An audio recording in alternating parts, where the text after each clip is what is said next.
and what you will, working for your dollar bill. Sad to see the old slave man is grinding slow but grinding still. What you want and what you will, working for your dollar bill. Sad to see the old slave man is grinding slow but grinding still.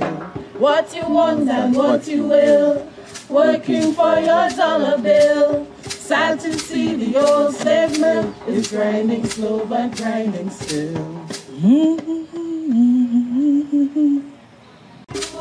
What you will, working for your dollar bill. Sad to see the old slave man is grinding slow but grinding still.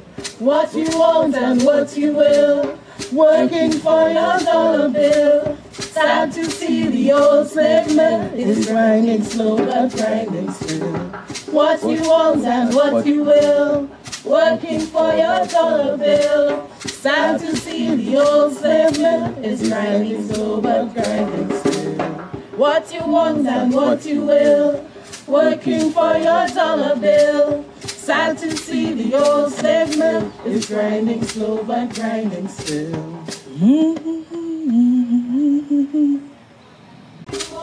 What you will, working for your dollar bill. Sad to see the old slave man is grinding slow but grinding still. What you want and what you will, working for your dollar bill. Sad to see the old slave man is grinding. I want you to change my mind about this. The way I see it,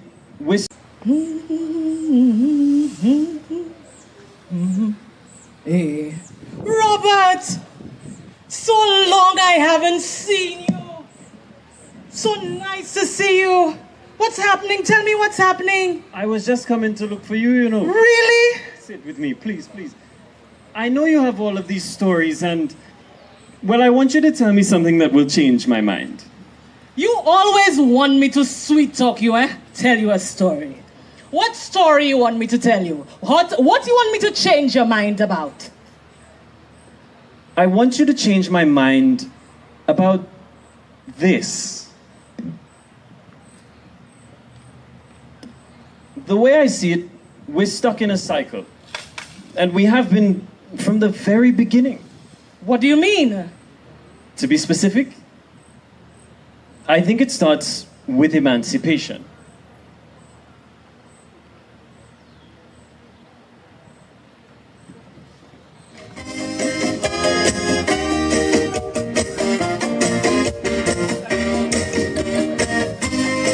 I want to say happy Emancipation anniversary.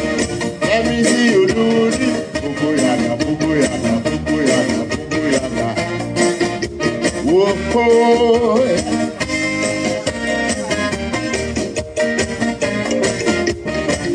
Tell me how could a cow, one cow, jump over the moon, this moon? Well, this is exactly how one student questioned me one afternoon after school, putting to test his learning ability, cause he don't want to be a fool. He asked how could a one dish run away with a spoon, one spoon. All of these nursery rhymes and those fairy tales are rhyming just for rhyme's sake. It's time to teach the children reality, because school ain't no place for fake. You see, there's no time for storybooks where only stories are told. This is the time for reality, so let black history unfold. Teach them more about the slave trade and the slaying of their ancestors. They need to learn about their roots and culture and of their motherland Africa.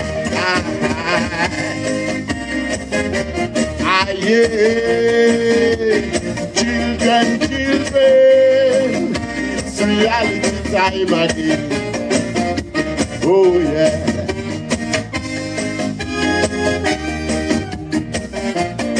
It's that special time where all black people have to come together, build up the unity, because this is strength. Let me see you do the Bubu-yaga, Bubu-yaga, Bubu-yaga, Bubu-yaga. Oh, boy.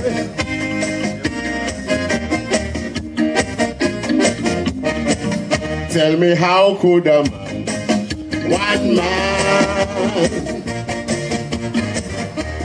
fly like a bat, one bat. He then handed over to me a comic book, telling me, "Hey, take a look. I'd like to know if Batman is my hero, or is he just another crook?" He asked, how could a mouse, one mouse, frighten a cat, one cat? All of these cartoons and animation are meant for washing one's brain, and if this is what the youths begin to learn, I'm afraid we should think again. You see, there's no time for storybooks where only stories are told. This is the time for reality, so let black history unfold. Teach them more about the slave trade and the slaying of their ancestors. They need to learn about their roots and culture and of their motherland Africa. Let me hear somebody make some noise for black people. Ah, yeah. Children, children, it's reality time again. Oh yeah.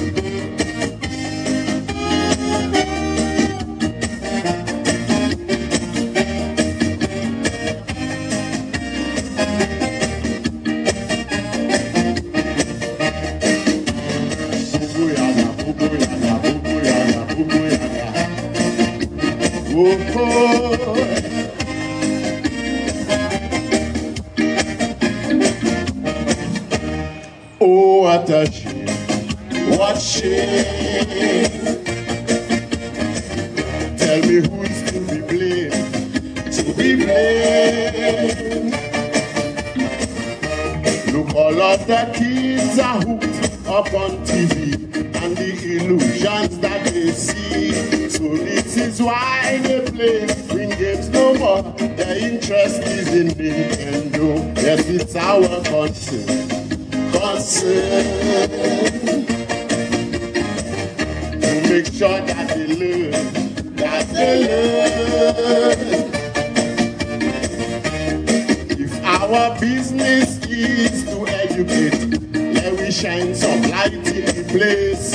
Because our mind, when young, is delicate and the most precious thing to waste.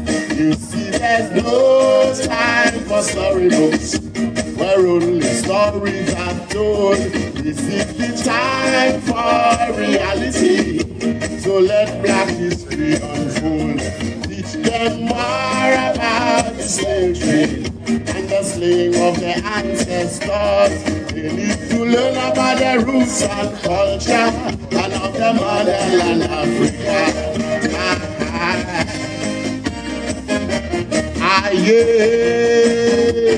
Children, children, it's reality time again. Oh yeah.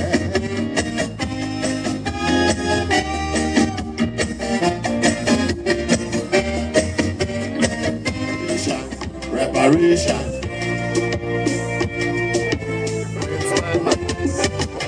Sometimes all I could do is only scratch my head when I get to thinking about slavery dread.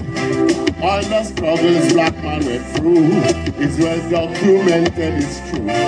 Now the Europeans refuse to give to us black people what is due. But always know it is a mass, oh yes, cause it was prophesied by Marcus. Oh, how much will they compensate? When will blacks repatriate? How long must the black man wait to get reparation now? Tell me, no, I'm not a West Indian, true son of an African, enslaved by Europeans and want reparation now.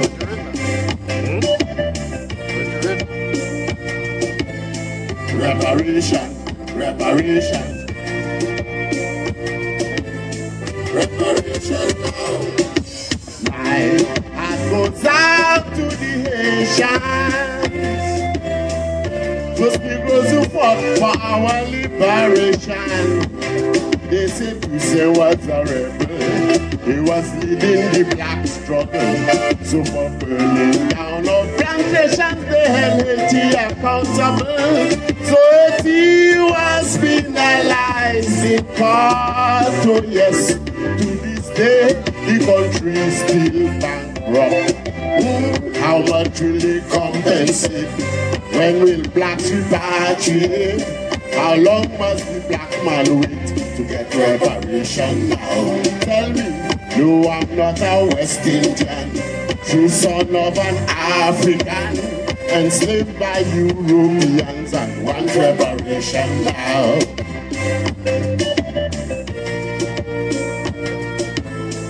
Reparation, reparation, reparation now.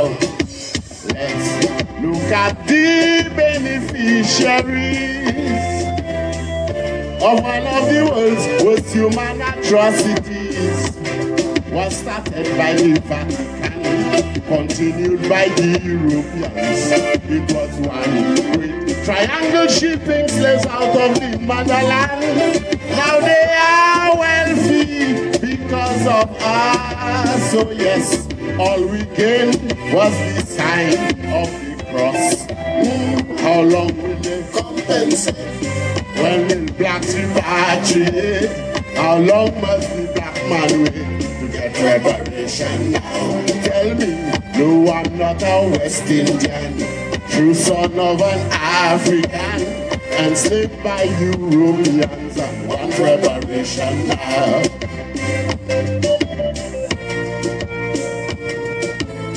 Reparation, reparation. Black people, do you agree we need reparation right now? Reparation. Yeah, man. Reparation, reparation.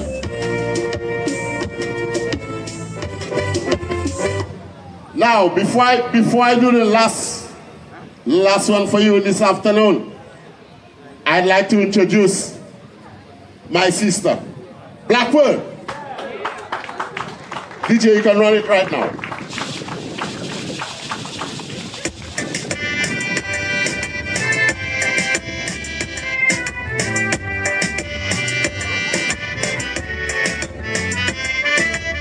This is a special message to all black people.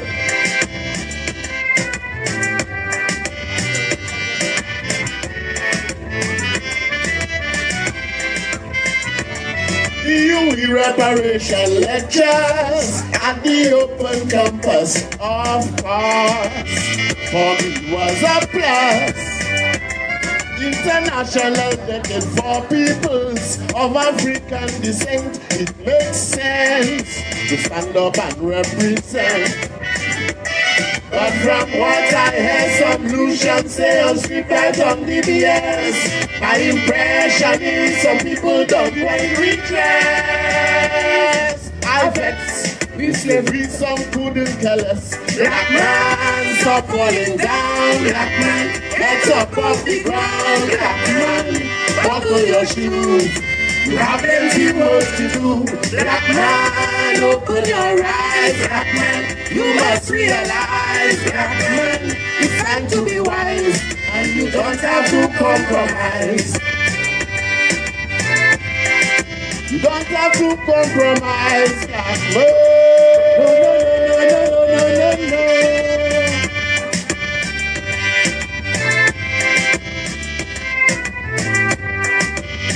Talk to them, my sister.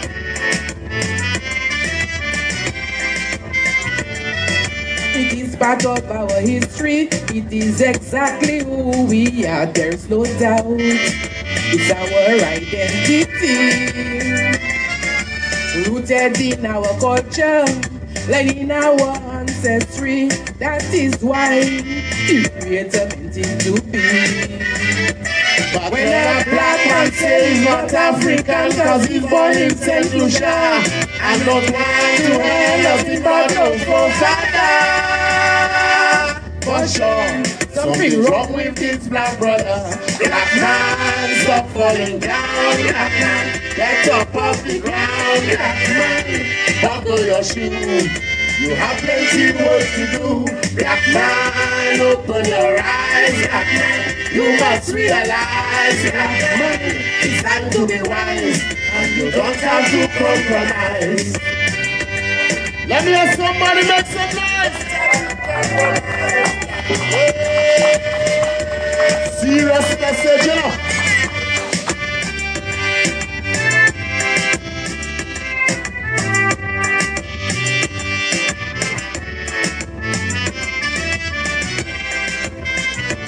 Is it because of our education? Are we brainwashed with what we learn? Tell me, are we taught the truth? Why we stand against reparations and we show so little concern for the undisputed proof? If the Jews get compensation for what Germans do to them for slavery, why can't Europe do the same? Till then, reparations and man proclaim. Black man, stop falling down. Black man, get up off the ground. Black man, buckle your shoe. You have plenty work to do. Black man, open your eyes. Black man, you must realize. Black man, it's time to be wise, and you don't have to compromise. You don't have to compromise, black man. No.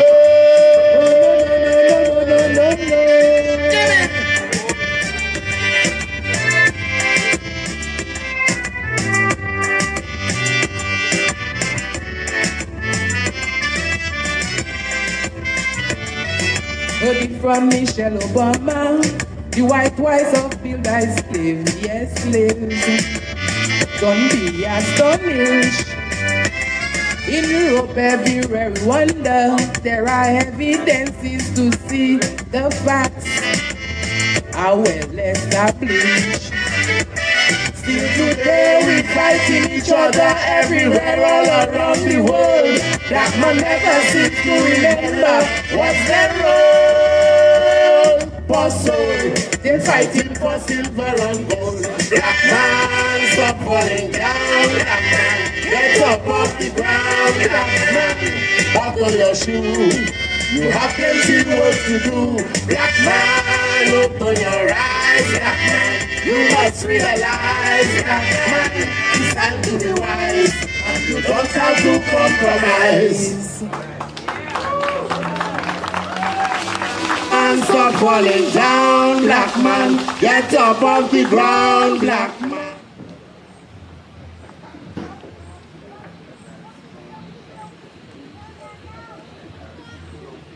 Emancipation? Look, I have stories about emancipation. Emancipation was when we were finally free. Free to be. Free from restrictions. Free from mental and physical torment and strain.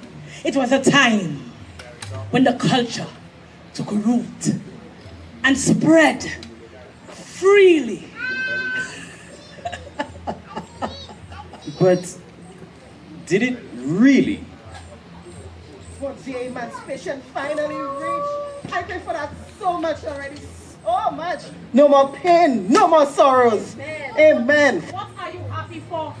What do you think is going to change? I don't say that. Tomorrow, it's the same goddamn work we I don't want to hear that.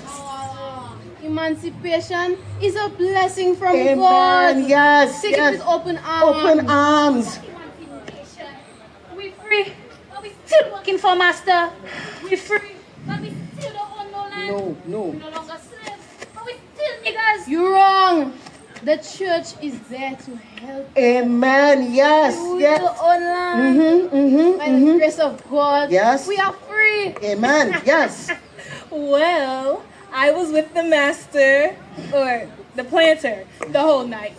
And he was telling me that he wants to go back to England. But he'll leave some money for me, and when he finally settles in, he'll send for me to come. Go on nonsense you talking. Don't let that man fool you. You really think that he will send for you? And you're just going to leave us. Yes. Guys. What we need to do is come together, stick together, save together, and work together. Can I trust you with the little that I have? Of course, and you all can. Okay. But it will be hard. Don't we all truly want to be free? Listen, I want to be free, and I I don't- thank the good Lord for opening the I don't way think for so. us. But what you say? What you want. So what you will, working for your dollar bill. Sad to see the old slave mill is grinding slow but grinding still. What you want and what you will, working for your dollar bill. Sad to see the old slave mill is grinding slow but grinding still.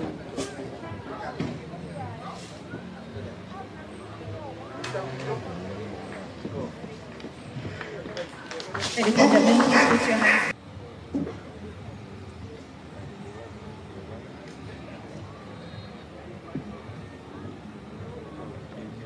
You see, we thought if we had political control over ourselves, that would be enough. But psychologically, we weren't ready. So, membet, mempuel. I don't understand, huh? What do you mean? Look in the book. Look at the things that I've found. You and that book again. You and that book. What problem do you have with my book? Oh, nothing. No problem, nothing at all. But you see, the thing is, you want to put everything, like the facts, organized, but does your book actually allow the persons who read it to see us? And your stories do? What stories? Stories tell the soul of a people. Stories are how we remember what we survived. And stories help us forge ahead. But everything you just said is what my book is doing. Okay, it's a little different, but I can look at all of these trends and promise you that nothing has changed. What's here? We finally celebrating emancipation. 5 years now, we celebrating. Oh, I pray for that so much already. So much. No more pain, no more sorrows. Man, I really cannot take the way you talking there. Emancipation. I don't hear that. What you happy for?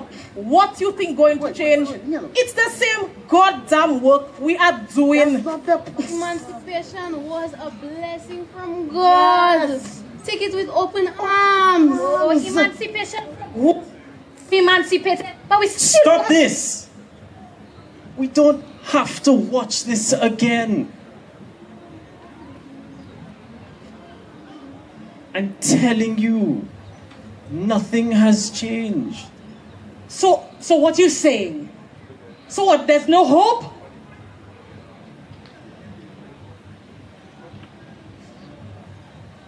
There's none that I am seeing.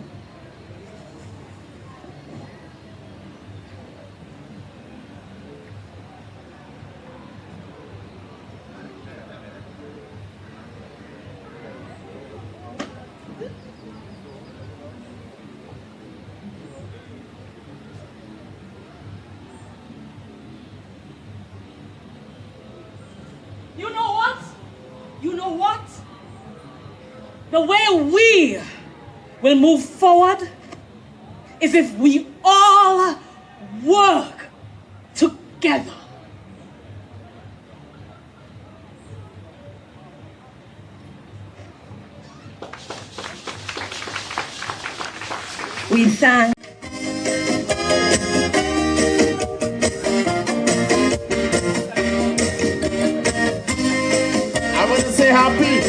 Emancipation anniversary. Let me see you do this. Bugoyaga, bugoyaga, bugoyaga, bugoyaga. Whoa,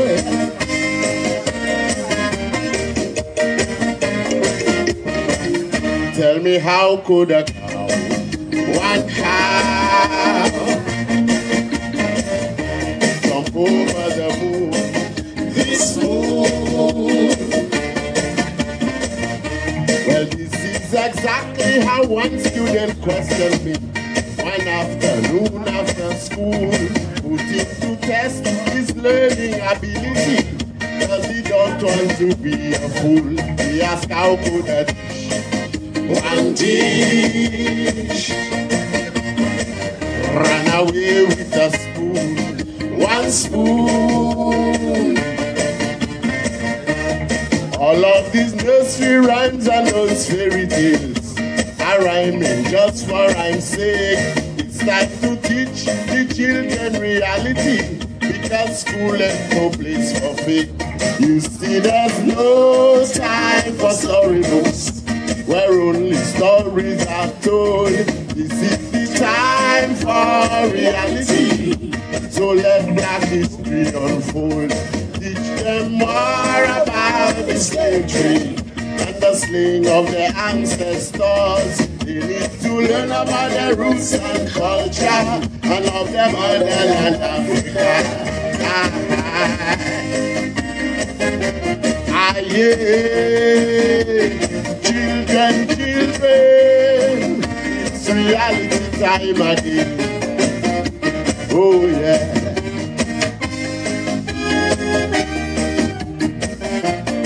It's that special time where all black people have to come together, build up the unity, but this is strength. Let me see you do this. Bugoyaga, bugoyaga, bugoyaga, bugoyaga. Oh, oh.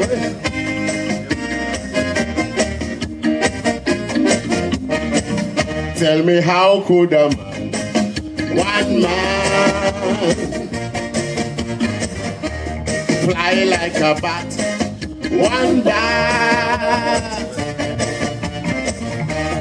He then handed over to me a comic book, telling me, take a look.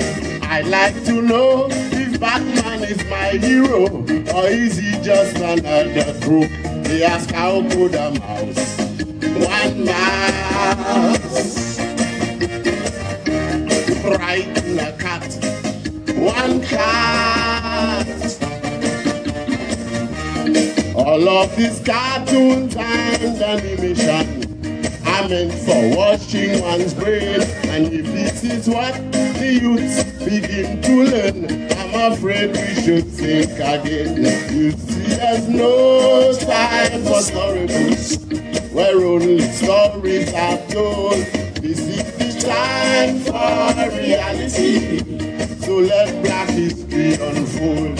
Teach them more about the slave trade and the slaying of their ancestors. They need to learn about their roots and culture and of their motherland Africa. Let me hear somebody make some noise for black people.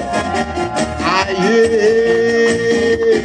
Children, children, it's reality time again. Oh, yeah.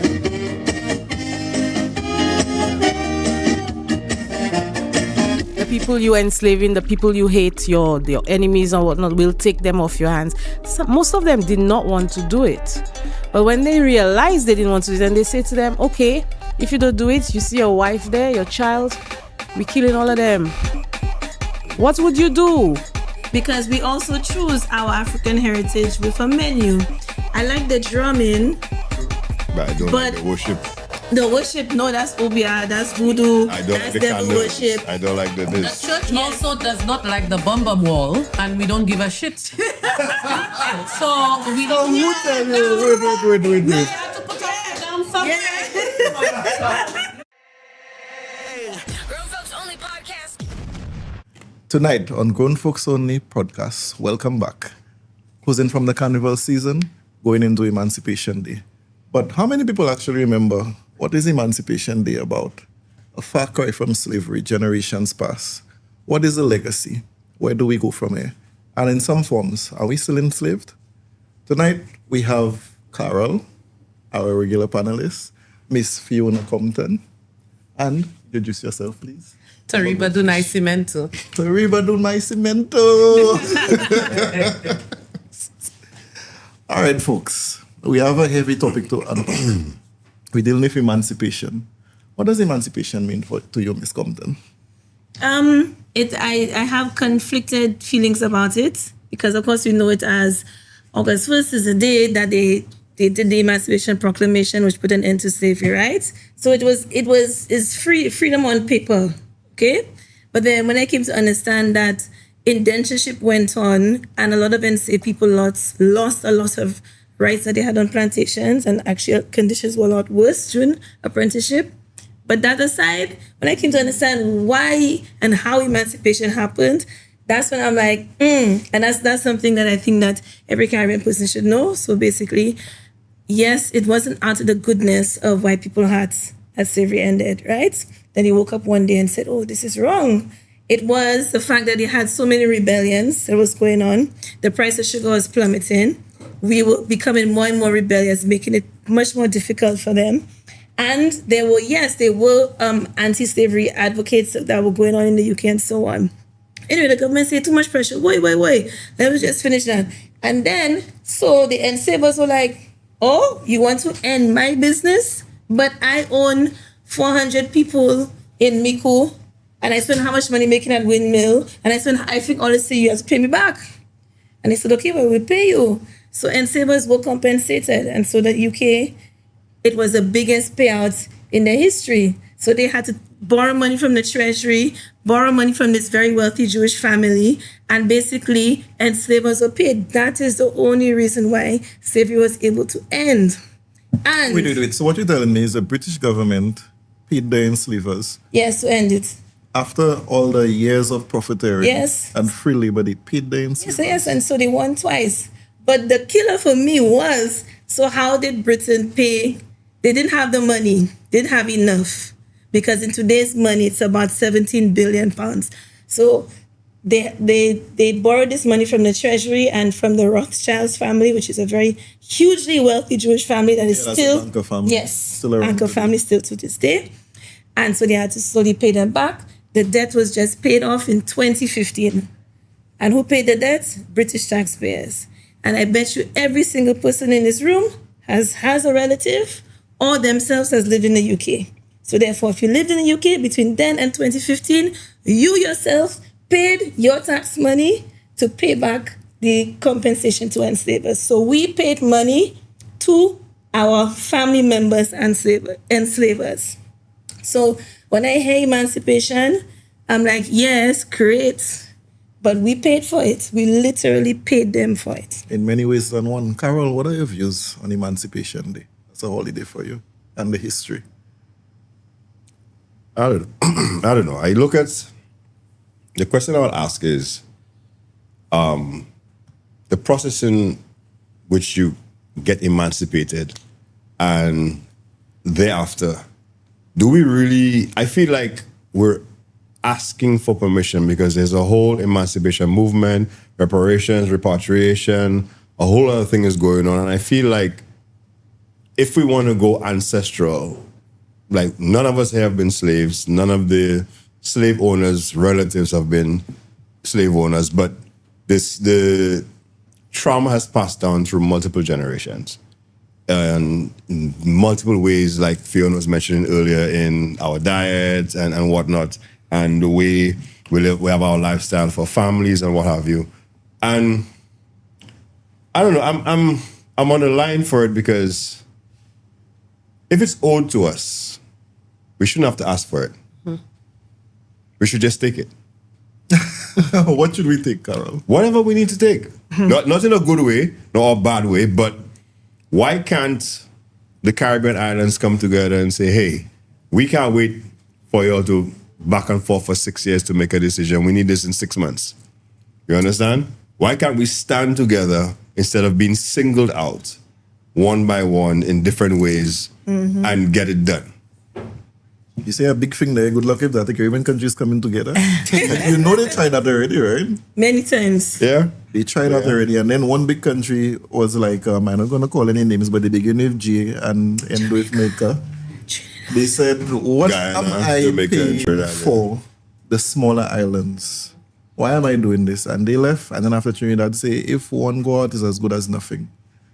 And I think it was Forbes Burnham was one of the champions for that. And they had a champion in St. Lucia, Guyana, Barbados, and Trinidad. But I haven't really heard of the Jamaican one, if my memory is a little foggy. Well, maybe I'm a little less cynical on account of me living in Canada and just, being a minority person and understanding. And then I just also moved from the US and just having lived in that space of understanding what it means to be Black in a country that's not yours. I have a little more warmth towards the idea of emancipation than, you guys, because I feel like there is a certain length of a sense of liberation once you touch down. How I can say what I want to say, how I can curse who I want to curse. I don't have to I don't have to worry about anybody singling me out. And we have colorism, and I'm very dark-skinned, so there are things that I have to deal with here in St. Lucia. But that's not going to bother me, because this is my country for me, and who I have to tell what I want to say, how I want to say it, I can do that with impunity. And that is a very, very powerful thing. I think what we need to do now is to take that bravado and bring it up to a more macro level. I think maybe that's the part that's missing. Because I think amongst us, we do feel free. We watch it in the news when you hear even somebody who has been wronged and don't even have a strong grasp of the English language, and they have the outlet to be able to come out on the news and say what they want to say about whoever, institution, minister, that they can say it. And that is a huge amount of freedom. There are different ways to qualify freedom. We still have a long way to go, though, but I think that there is still a lot of joy that I have as a Black person, being able to be here and being able to see my Black people as leaders, me being able to hold them accountable, and me being able to, play my old mass and throw my jeté, my power, and all of these things that living overseas, you just cannot do.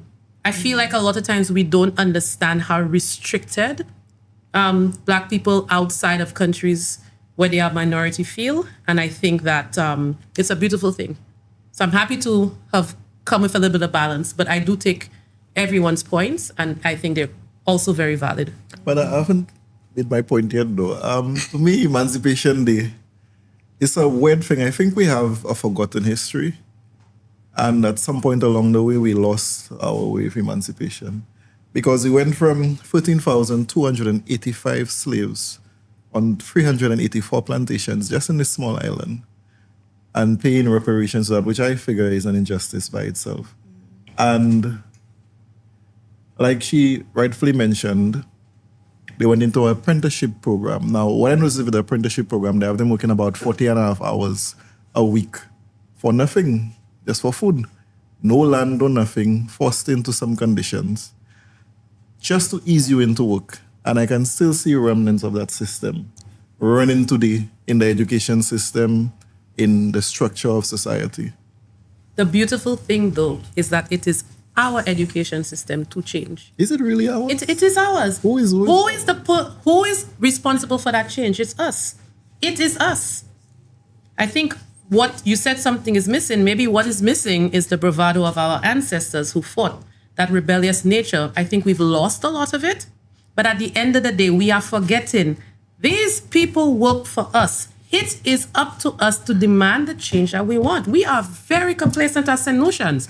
We are very, very complacent people. Very true. These people work for us. This is our country. We can say what we want and we can demand what we want, but we don't do it. And especially now with social media, all we want to do is make a post about it to Corel, and that's it. That's our activism, and that is not enough. Well, we need to go sometimes- back to the ground and the grassroots, and we need to go back and demand the types of changes that we want. I sincerely feel like we traded one master for another. But then that master works for us. We're not working for that Yeah, master. but then what is it? What is it that? Okay, so many solutions. We are very passionate, so we can sit down in a rum shop and quarrel whole night, and they have some fellas that they're drinking rum whole day, but they know the government laws and legislation, and they can spell it out. People are very educated and very passionate about it. But ask them, yes, they may call a radio station or make a Facebook post, but when it comes to making that direct action, it's how is me are not doing that or whatever. It's the complacency that is it complacency or is it just fear because they don't think that they're going to get support?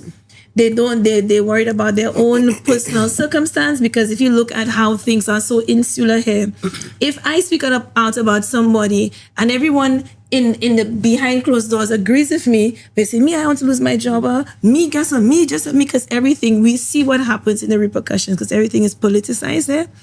If I speak about against one minister who's clearly done something very wrong, it can jeopardize me, if it's not my job, my family job, my child job, this job, and the insularity of our society, I think, causes a lot of fear. I don't think it's necessary complacency. In its entirety, yes, we do have a migas, I'm not saying nothing, but I think it's also insularity has curated this cycle of fear that we don't have the bravery to stand up in front and actually say something, because the repercussions. That also goes back to what I had said initially. We have lost our rebellious spirit. I mean, we see it in Martinicans. By the time you look one side and they get vexed with you, it's a whole uprising. I find very interesting. As soon as the prices go up, they reach on the streets. Everything. They don't care. Y'all are forgetting one thing. We have to look at genetics too. St. Lucia, and correct me if I'm wrong, we have some of the most diluted bloodlines in the Caribbean. We have Dutch. What does that mean? No, listen, we have Dutch, we have British, we have French, we have Yoruba, we have Ashanti. Whereas Jamaica, Grenada, certain places have more of a pure bloodline. If you do an ancestry DNA test, they link back more to the African lineage. Now, the reason why I say this is that Martinique is French rule, but they have an African bloodline. They rebel. Jamaica was one of the first, besides Haiti, to rebel for slavery and in anything. I can't remember exactly when it was, but I remember there was a point in time when they wanted to raise public transportation in Jamaica, and the entire nation struck.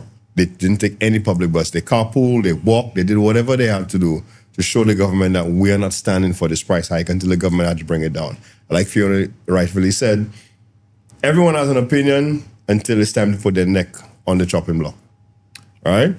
But people forget our lineage, the Rabo Estate Rebellion. We still have descendants from one of the first slave revolts living on top of the Sulphur Springs. They're the ones who sell or have the right to sell right when you go into the Sulphur Springs or whatnot. And I mean, we can go back to many things that have happened where St. Lucia's always making noise, but they nudging each other to go forward until that one person jumps. And if that person doesn't die, then everybody will jump. If that person gets hurt, they'll be like, boy, let me get my home and drink my rum. And let me just finish that because Nigel break his leg, I want to break my leg.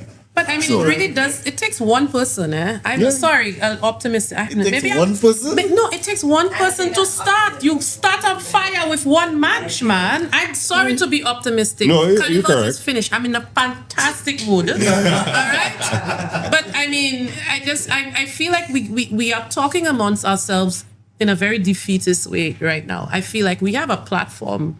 And on this podcast, we can motivate people, and we can instead of just being like, oh, the rum shop, and then and the fear. No, it's not. I don't think it's about being demotivating. I think it's identifying the problem and talking through it, right? So I think like also if you look like historically, I don't know if it's about like our racial purity, but I think the conditioning through our colonial schooling has definitely shaped our narrative. And I'll use the term negmawa for example. Negmawa was used as an insult for a long time. Check you guys, say this like an old Negmawa. Check you there and then whatever. And that is the name of our freedom fighters. I was just wanting to say that. And then it's this, now they're reshaping the narrative and they have the statue in Soufrière, and they put one in the roundabout, but it was used as an insult. And I put in my historian hat on now because I'm reading through things and I'm seeing things that was said 200 years ago that we still saying today. Right? Remember when I told when the man was in the old mass and he said, I taken my licks of grace, and he had a tamarind branch. And I was reading in so many books by enslavers, their favorite thing they used to whip enslaved people was a tamarind branch. We have inherited so much. So the use of the term Negmawa as an insult is by no coincidence. It is to encourage our complacency. You're too lazy to work for massa. You're too uneducated and whatever, and creating this narrative. I do agree with you in that sense, in terms of that complacency or following the line, or me not putting my neck on the chopping block or whatever, and turning it into an insult when those people were the rebellious ones, were the ones to light the match, were the ones to be the rebels. And only now, because I remember a time I was at the St. Lucia Commission, in London, we had a beautiful event about the history and this and that or whatever, and we did a whole history about our rebellious nature that is in us, looking at all the things that happened in St. Lucian history. And then a group of us, group picture, and then it was Indy Nigel from Two Saints said, everybody say, don't say cheese, say Negmawa. And a man was a solution. Me, I don't know Negmawa. I have to listen to the whole history because it's still in their head. I don't know Negmawa, guys. I have a nice job, I this, I that, whatever. But the Negmawa was the one who stood up. All right, so let me just ask, just play in the mind a little bit. Would our so-called battle, 14 times British, 14 times French, play a role in terms of how we actually champion? So I say that to mean that the French, for example, we know for a fact that black people have always shown that strength when they have to fight against the French, in a sense, from what happened in Haiti, go down, right? But here, I find that that maybe part of what is happening in terms of what with us is that we kind of diluted in terms of how we show up, because our who colonized us last was the English. So maybe the influence that the English have on us through history is what's affecting our ability to be doers, as opposed to what's happening in Martinique. Because like you were talking about the bloodlines. I don't necessarily say bloodlines, just basically how we were cultured. But the French never protest. The white people in France forever protest. That's where I'm coming from. So the culture is what that's affecting our ability to actually take action in certain areas. That's just my thoughts around it. What will make us different from those other countries who have shown that they have the ability to advocate and to fight for? Maybe what we lack is because of how we were last cultured by our most recent masters, if you want to put it that way. And I think also too, like looking at Jamaica, right? We talk about the rebelliousness of Jamaicans and some people will say, well, a lot of Jamaicans are very passive and it's, everything Irie and the whole tourism sector and stuff, right? But they can name their heroes, Paul Bogle, Nanny of the Maroons, this and this. Name ours. Or we say 7 times British, 7 times French. The only reason why we say that, the only reason why we change hands 14 times because we're a strategic location. It's not because it was out of our revolutionariness or our beauty or anything. No, it was just a European strategy. It was a fight to keep slavery going on longer. Yeah. Because they said they fought to keep slavery going. That's why I did a whole thing against Rodney Bay, because Admiral Rodney was petitioning in the parliament to keep slavery going on as long as possible. So even how many people even know that?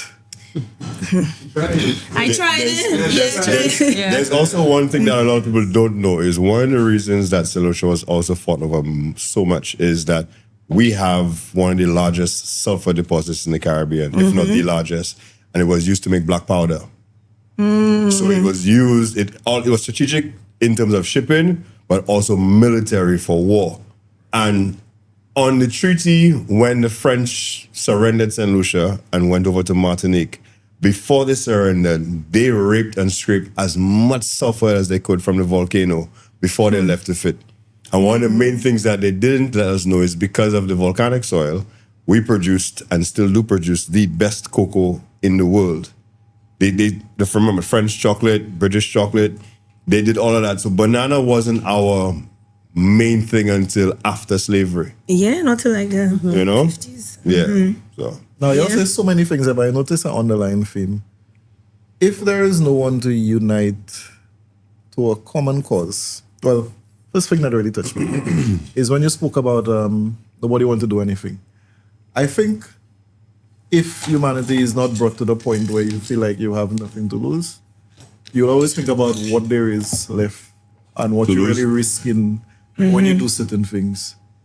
And the person that stand out is a nail that get hit down first, so you have to be very careful if what you're doing. I don't think it's just politicians. I think it's just a system bred into everyone to relax, enjoy the game, enjoy the show, wine on the road, and don't pay attention to what they're taking from you.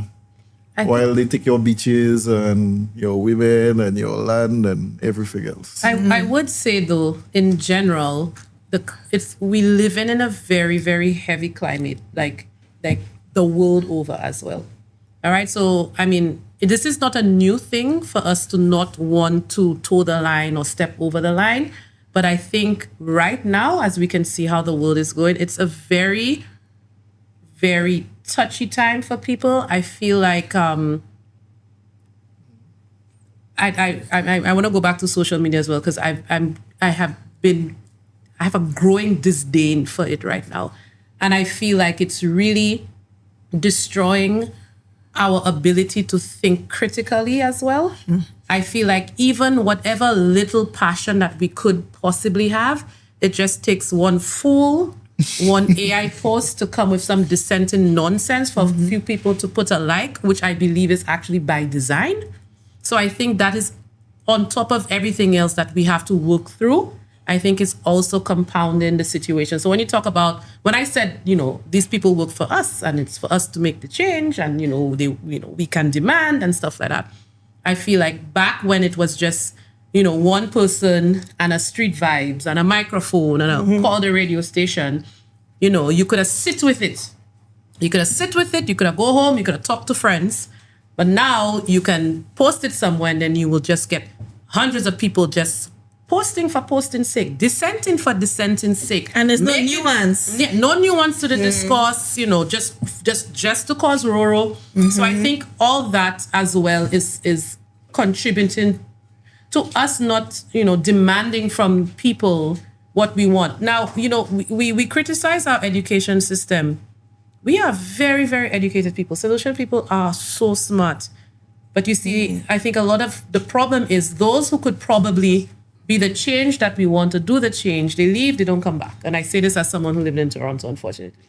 They also fall through the cracks. Yeah, as well. They fall through a cracks. We are so educated. I think we're so passionate. I think we need to talk more about the potential of what we can do. We need to flip the script because there's just so much negativity out there right now, right? So much focus on why are we not doing this and why are we not doing that instead of let's, sometimes it just takes, a little change, flipping the mind. When you go to therapy, that's what your therapist will try to make you do. And I think we need to start doing that for ourselves as well. I like that. So what's one thing we can do today to celebrate our freedom and emancipation? Be kinder to each other. Even just start off with that. Just show a little more respect and kindness just to each other. Understanding that whatever battle we fight in, all of us fighting it, When you say the education system is bad, that means it's bad for all of us. When the hospital not good, the hospital is not good for all of us, right? Understanding that all of us are fighting the same battle and showing that level of kindness, that alone is a believe that, So the hospital not good, right? And when Mr. Richmond and Minister have a problem, do you think it's that hospital they're going in? But exactly, they're going overseas. So it's for all of us? No, so but what I'm saying is that when the hospital does not work, it affects all of us. All of us.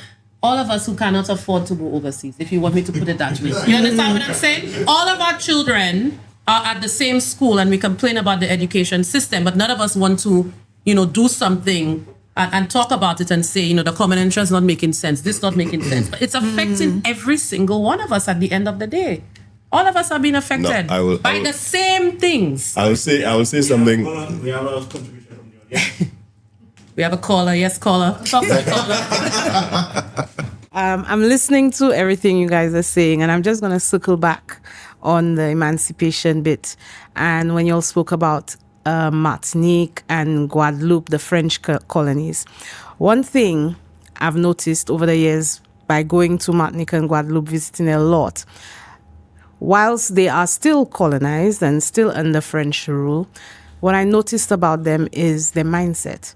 Their mindset is very much liberated. They are liberated people. And one thing, I think their frustration is that they're still under colonized rule.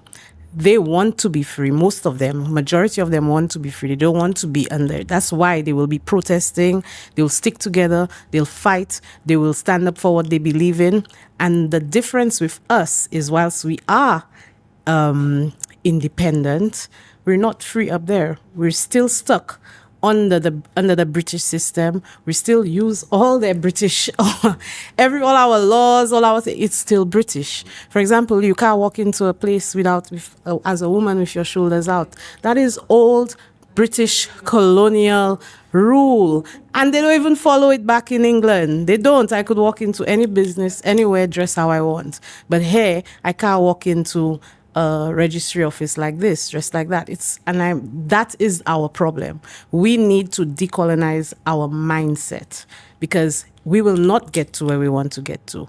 And the work that needs to be done, like you were saying, is our people need to be educated on their history, their real history.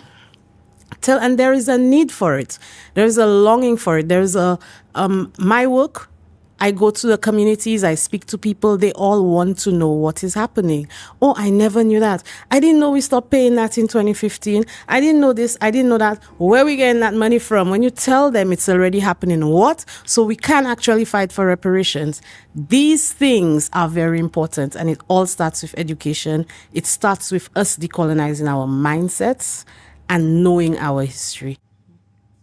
Very good. Very good, Sherween. I agree. I mean, the thing is, in terms of when you said we are very educated people, but we educated on everything else but our own history. Like St. Lucian history, there's so much. Me as a big hardback woman was like, wow, I didn't know that. Wow, I didn't know that. Wow, I didn't know that. And I came from a very good family that is very St. Lucian forward, that is very Caribbean forward, that's very everything. And I felt like, gosh, I don't know nothing about my own self, about my own country. I don't know enough. And this is why we continue to be making the same mistakes. Even just little things like managing our language. We're talking about being kind to each other. But even also our language. So-and-so have nice hair. What's nice hair? Oh, Fiona, you have nice eyes, eh? Okay, what does that mean? Or whatever. Still getting the pretty for a dark-skinned girl. Yes. I'm 44 years old and I still get that. I think I got that 6 times on the road carnival. Yes, even what you say, when you say what is emancipation, what does that mean? If we're still talking about ourselves in that way, we're not emancipated. If we're talking about how we'll sit and huff somebody or local or not help them, but a white person will pass, hi, good afternoon, changing our accents, changing our behaviors, changing our mannerisms, morphing ourselves into something else, into a caricature of ourselves, and being so kind and lovely. And people will say, oh, we're so terrible with our customer service, but we are one of the #1 tourist destinations in the world. So clearly we can do it. We can be kind to each other. We can support, we can be nice, we can smile, but we only do it to foreigners, white people in particular. And why is that though? Self-hatred. But I'll give you, before this now, I'll give you 2 stories. Being in the taxi industry, I remember late last year, had some clients coming from the airport and having a conversation. We're driving along the highway. And one of the young ladies is like, oh, she's looking at the houses in Denver. She's like, it's beautiful, whatever. And she'll ask me, Do we have electricity and running water? Simple as that. All right, straightforward. Did you put her down? A friend. Pull up on the side, get up. Nudged Go her, and find right? out for yourself. Exactly. So I smartly told her, I mean, well, What demographic was this person from? she's of the lighter hue. I thought this was an adult podcast where you just say what you But want. I want to know what country she was from. She's from the US. Sure. All right. She's a white woman from White. the US. White. Okay. But I had to tell her, like, we've been driving along and you asked me what are those black things. And I told her these are tanks. And I did mention to you that we collect water from our system if in case maybe there's a shortage or something. You can see all the poles along the highway, you know. And I politely but smartly put her in her place to the point that I could have seen she felt embarrassed, right? Uncomfortable. But her friend literally broke her rib, like, what kind of nonsense question was that, you know? And Carol, how's that nonsense? And every day I see how much Wasco trucks rolling up and down around the place. You tell me we are running water, I wonder if it's a water truck society right now. You also get multiple times I've had clients, and of course I articulate a bit more when I have clients, and now I'll speak to my fellow solutions. But they would say, you speak very good English. But you could hear the surprise in their voice, like, and I said, well, yeah, I have to articulate so you can understand me, because if I were to speak to you in my actual, accent, you might not understand. You have to code switch. You understand? So I have But to. is articulation meaning changing your accent? Say, No. hey, you could say, hi, how are you doing? Exactly. No, but you've seen other, tourism workers, hey guys, how are you guys I don't doing? yam. Like, Don't oh my yam. God, so nice to meet you. I hate Like, that. my name's Thomas. I hate that. I hate that, my brother. Who? Let me tell you, I see fellas, hey guys, what's up guys? I'm like just normal dread. Hi, how are you? I'm so and so. How was your trip? Whatever. You talk normal. And I mean, the concept of not being understood, is like, but all of our Caribbean leaders, when they come in and stand up in front of the UN, they're not yanking. They're not yanking They're at all. talking normal and they're understood globally. So Listen, we don't, that whole thing. I sit in my meetings and I've told my team lead from the US, how am I not doing that? I have said it exactly like that out of my mouth. People are not stupid. Like I hear my friends, and I think it goes beyond code switching when you change your whole accent. That's just your mannerisms, everything. That pisses me off to no end. People are not stupid. People can understand context when you say things in a way that they don't understand. So if I look at my team and I say, how am I not doing that? She'll know exactly that is a no. Maybe I didn't have to say it like that. I was fired up. But sometimes it has slipped my mouth. But I mean, all these international jobs I've had, I have never once changed my accent. I never once yanked. I've never once done anything. And I've been understood. I'm hosting a whole conference in Panama on Tuesday with my accent. So it's other people are talking about how, they have to speak a certain way for people to understand them. That's a lot. Now, this is where my negativity comes in. That's the type of thing I hate. But I'm positive with everything else. Good night, everybody. Sorry, I'm late. That comes from you being comfortable in your skin. Exactly. Yeah. Once you start to put on and fake, everybody can see. So you're only fooling yourself. You see this thing with the complexion, I come straight from the plantation. Sorry. That comes straight from the plantation. And it just amazes me how quote unquote intelligent, educated people. Sorry. I just get to, you see, this is right down my alley because I could identify what Fiona said. As a kid growing up, I was always missing something. What's missing? So. My mother was Porto L'Eglise. And I in that too. Jesus Christ, and I roll in my rosary, I say my prayer. I'm telling you, I was a kid doing that. And then I find myself at confirmation first communion classes. And I'm asking for that. I was always read. I always was fascinated with the history of the Middle East and Jerusalem and Bethlehem and the birth of Jesus Christ. So I read a lot. Only to find out I walk into confirmation, first communion classes, asking a white Anglican priest, Father Stead. That man have another history again. I don't want to get into that. I'm asking, but Father Stead, the Hebrew people were people with matted hair, copper-colored skin, burnt feet. But the picture you have of Jesus Christ, the man with long blonde hair, straight nose and blue eyes, and shut up, go to the back of the class. So the enlightenment began. I was 10 or 11 years old. And then I find, but even at home, there was distinction in who was darker and rougher.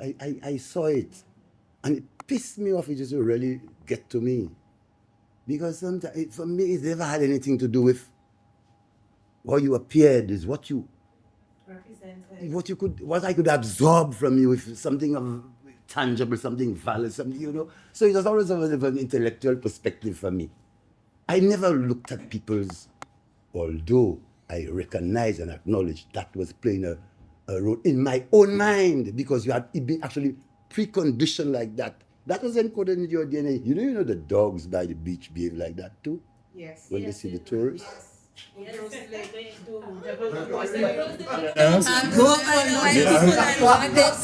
see the Denver lookout? You see Denver lookout? If I have white tourists, dogs come from nowhere, my brother, come and lie down. For black tourists, they stand up in the distance and they watch to see what's going on. Serious. Dogs bad, Yes, we don't treat dogs bad. We're terrible. That too, but really treating the dogs bad. Yes, we treat the dogs bad. Yes, we kick dogs. We're not good with treating animals. So how many of y'all had a neighbor that poisoned your dog? We do that all the time. Yes. You know, there's another thing that I've experienced, and some of my worst clients have been black people in the taxi industry. People that you expect would identify with you. Why would you think they would identify with you? Because we all come from the same boat, just a different Now stop. we have different kind of slavery than what they had up in the States. No, but we still all come from the same boat, the same area, different stop. But here's my theory on that.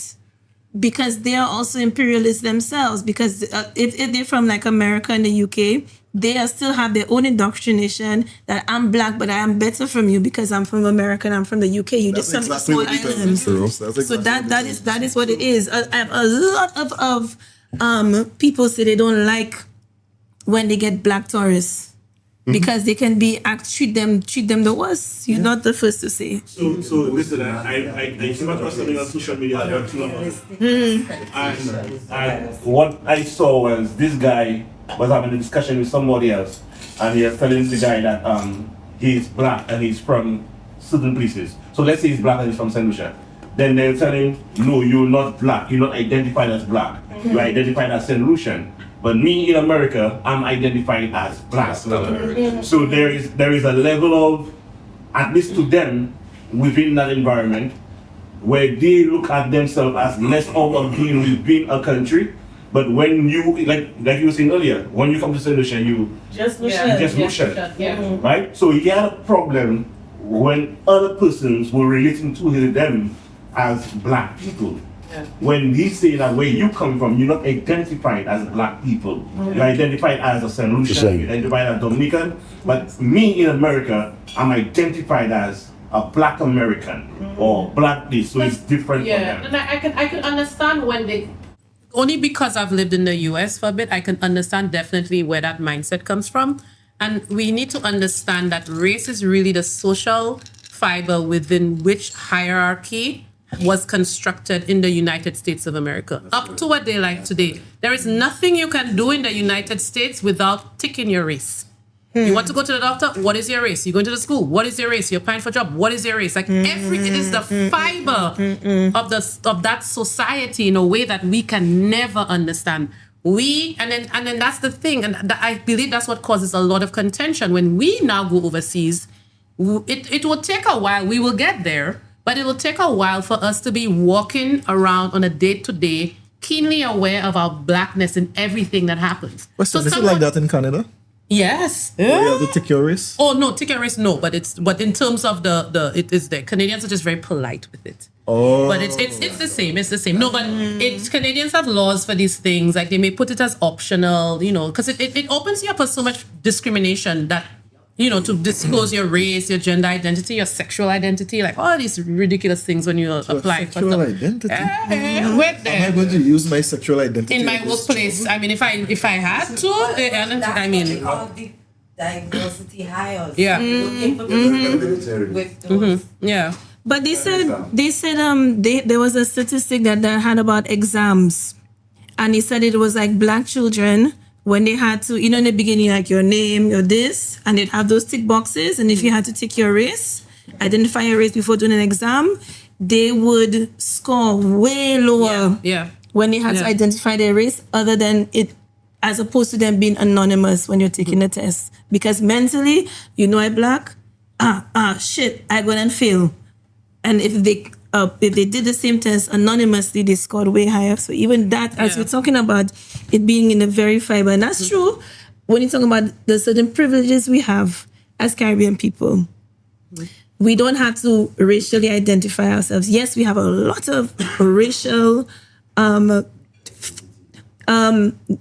diversities, but also racially created problems. Colorism, texturism, classism, all of those things are still centered around race in the Caribbean. But I would say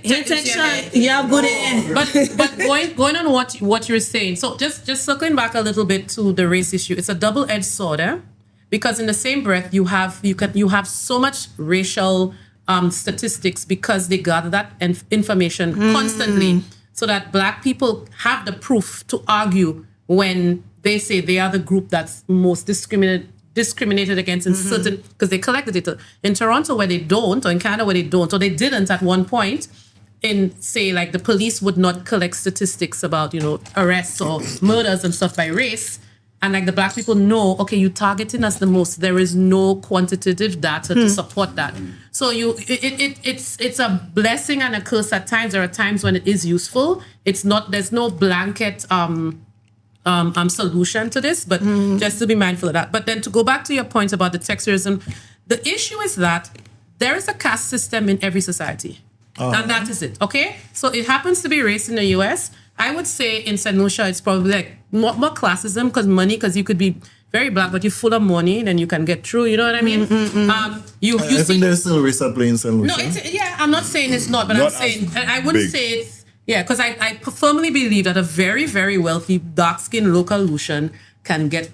But she just gave the example of the tourists. They just come there, the Caucasian tourists. They come there, and as soon as they see them, they immediately associate them with better living, better standards, better everything. Listen, in a small place like St. Lucia, if I am Taribba do Nascimento that own 15 buildings in town and 2 hotels up, so you don't think I can walk around and be treated like a white person? Because St. Lucia is very small and everybody know I full of money. But by then, hold on. But by then you have an individual representation for excellency. But they're ruling on a collective representation for excellency. So they do, sometimes they come worse than you. They have how much credit card debt they live in a trailer and all kind of thing. White person's excellence is just by existing. That is true, but then if we operating at a larger level and taking us out of tourism, if we're looking at our society as a whole, I would not put race above money and class, because I think the race issue is in a smaller segment of our society. It doesn't permeate our day to day. So, for example, the same way, I'm full of money, I don't have to go to that hospital, I can go elsewhere, I can go to the airport and demand an ambulance, I can do a lot of things because I'm Taribba do Nascimento who have 2 hotels and 50 bills in town, and it doesn't matter what race that I am. I think it's talking a little bit of both, because like, as you said, like a white... sides of the same coin. Yeah, because I think a white person's excellence is just on the basis of them existing. Just looking at them, just like sorry, Fiona, I have a running thing against red women, huh? Oh my. Because you walking without that's a long standing. I am not. You don't want. I'm not a representative of the red woman class. Very bad reputation that has been forced in your upon. eyes. Hold on. Let me just chime in a little bit there, right? The situation that we have as it pertains to how we react to white people, right, within our society, has more to do with not so much so of the movers and makers within our society, but the everyday man as to how they are conditioned to perceive white. So I think the racism part of it is more, believe it or not with the people that have the money in their pocket, because I could tell you a rich black man will see a white man, and to him, if he doesn't regard him, he doesn't regard him. I'm talking about in our society. But you, who might be middle class, lower class, right, will see that white man and will revere him more than the black man who is well established. Correct. So that is more of a situation of the everyday man and how they perceive this color, the skin, and that's more of the colorism issue that we have and less of a racism issue, in my opinion. I hope I'm making sense. I mean, Let me give you, hold on, let me give you 3 short stories. I knew a gentleman who used to... Your second short story, yeah? Listen. And I knew a gentleman who used to sail.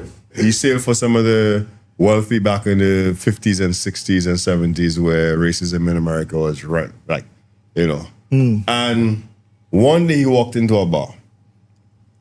Being a West Indian, traveling the world, France, everywhere, and he walked into the bar and sat down and he asked for a drink. So the bartender came to him and he's giving me the story. And the bartender came to him and was like, how can I help you? He's like, I'd like a... The guy was like, we don't serve your kind here. So immediately his West Indian accent came. I was like, what you mean you don't serve? And then the guy asked him, hold on, where are you from? He's like, I'm a West Indian. And the guy's like, oh, really? And they struck a conversation. And 2 other guys stood up and came to the bar and sat down, and then they ended up drinking together. When he came back again, he went with his cousin, and he told him, I have a bar he always drinks at. When he's walking into the bar, the cousin is saying, we can't be here. He's like, why? Big whites only sign outside. And they were the 2 only black men that could sit down inside there. And the people said they don't like black Americans because they're lazy. They say West Indians, they come. Now, me personally, I've been in the UK. Multiple times I've gone into stores and immediately I feel the tension and I try and speak as hard as Lucian as I possibly can. And as soon as I hear my accent and they hear I'm not African, their attitude changes towards me. I remember walking into Harrods. Now, I used to be in the jewelry industry. I used to be in watches, so I know all the top brand watches. And I'm in a sweatpants, sweater, and I'm walking in. And everybody just looked and they turned their head. And I walked into a section for Gégé Lecoultre, which is a high-end brand. And I'm with a friend. And the guy who was there looked up. He looked down. So I'm like, all right, I'm going to play this game with you. And I started rambling all the information about the watches that they have there. My boy put his glove on and he shot up from his seat. And you ready? Because he's like, who's this black man who knows all of this, right? So when I finished giving, I turned around like, oh, I gave my showcase and I said, I used to work in the industry. I sold all these watches. I went to Switzerland and he all of a sudden he's like, oh my God, like I thought he was somebody I would report him or something like that. But you get that experience from, like you were saying, even different levels of where you come from and where you're black and all that kind of madness that just happens sometimes in the world that just makes you... I can support what you're saying with a little bit of Canadian history for you guys. So I don't know if you were aware that the Underground Railroad ended in Nova Scotia, Canada. Right? They founded Africville, which was like one of the first... Sorry. So they founded... They're listening. They founded Africville, which was one of like the first, free black towns or whatever, But then when it came to wanting to, populate and bring black people across, they wanted Bajans because they felt like Bajans were like superior black people. Right? Because they felt like they were better than, the black Americans who were coming across. And so you find a lot of black Canadians, like historical black Canadian families are like 3rd, 4th, and 5th generation Bajans who came up in like early 1900s and populated the places. Because there was the same thing you're saying, the mindset that these were like, they passive, they're closer to British people, and that's like the quality Negroes that they wanted. Well, it was the whole West Indian thing is keep your head down and do the work. Don't make trouble, don't shame me. And that's what it was. And that's why they had this whole thing about Caribbean people taking black people jobs and whatever. But I mean, they will always hate niggers, They will just, if once you a nigger, that's it. And the Caribbean people are not. Right? Like JC said. And we don't, maybe we're not like stark reminders of their own histories. That whole concept of the laziness thing. I mean, okay, so you have people work 400 years for free and that's lazy. I mean, but we even say those things about ourselves too. That we are lazy and we're this, we're that. Actually, we do work very hard. We do. Especially when, that I wish every Caribbean person would go and live in foreign for a year just to understand white mediocrity. And you just see like how poor, uneducated, just déclassé they could be, how lazy some of them can be, and it would just take away this veil of worship that we have for them.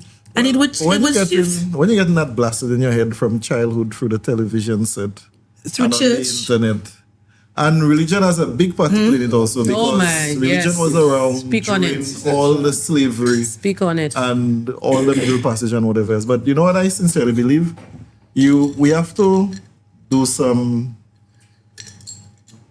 You see, I think education, a lot of us are miseducated. Mm-hmm.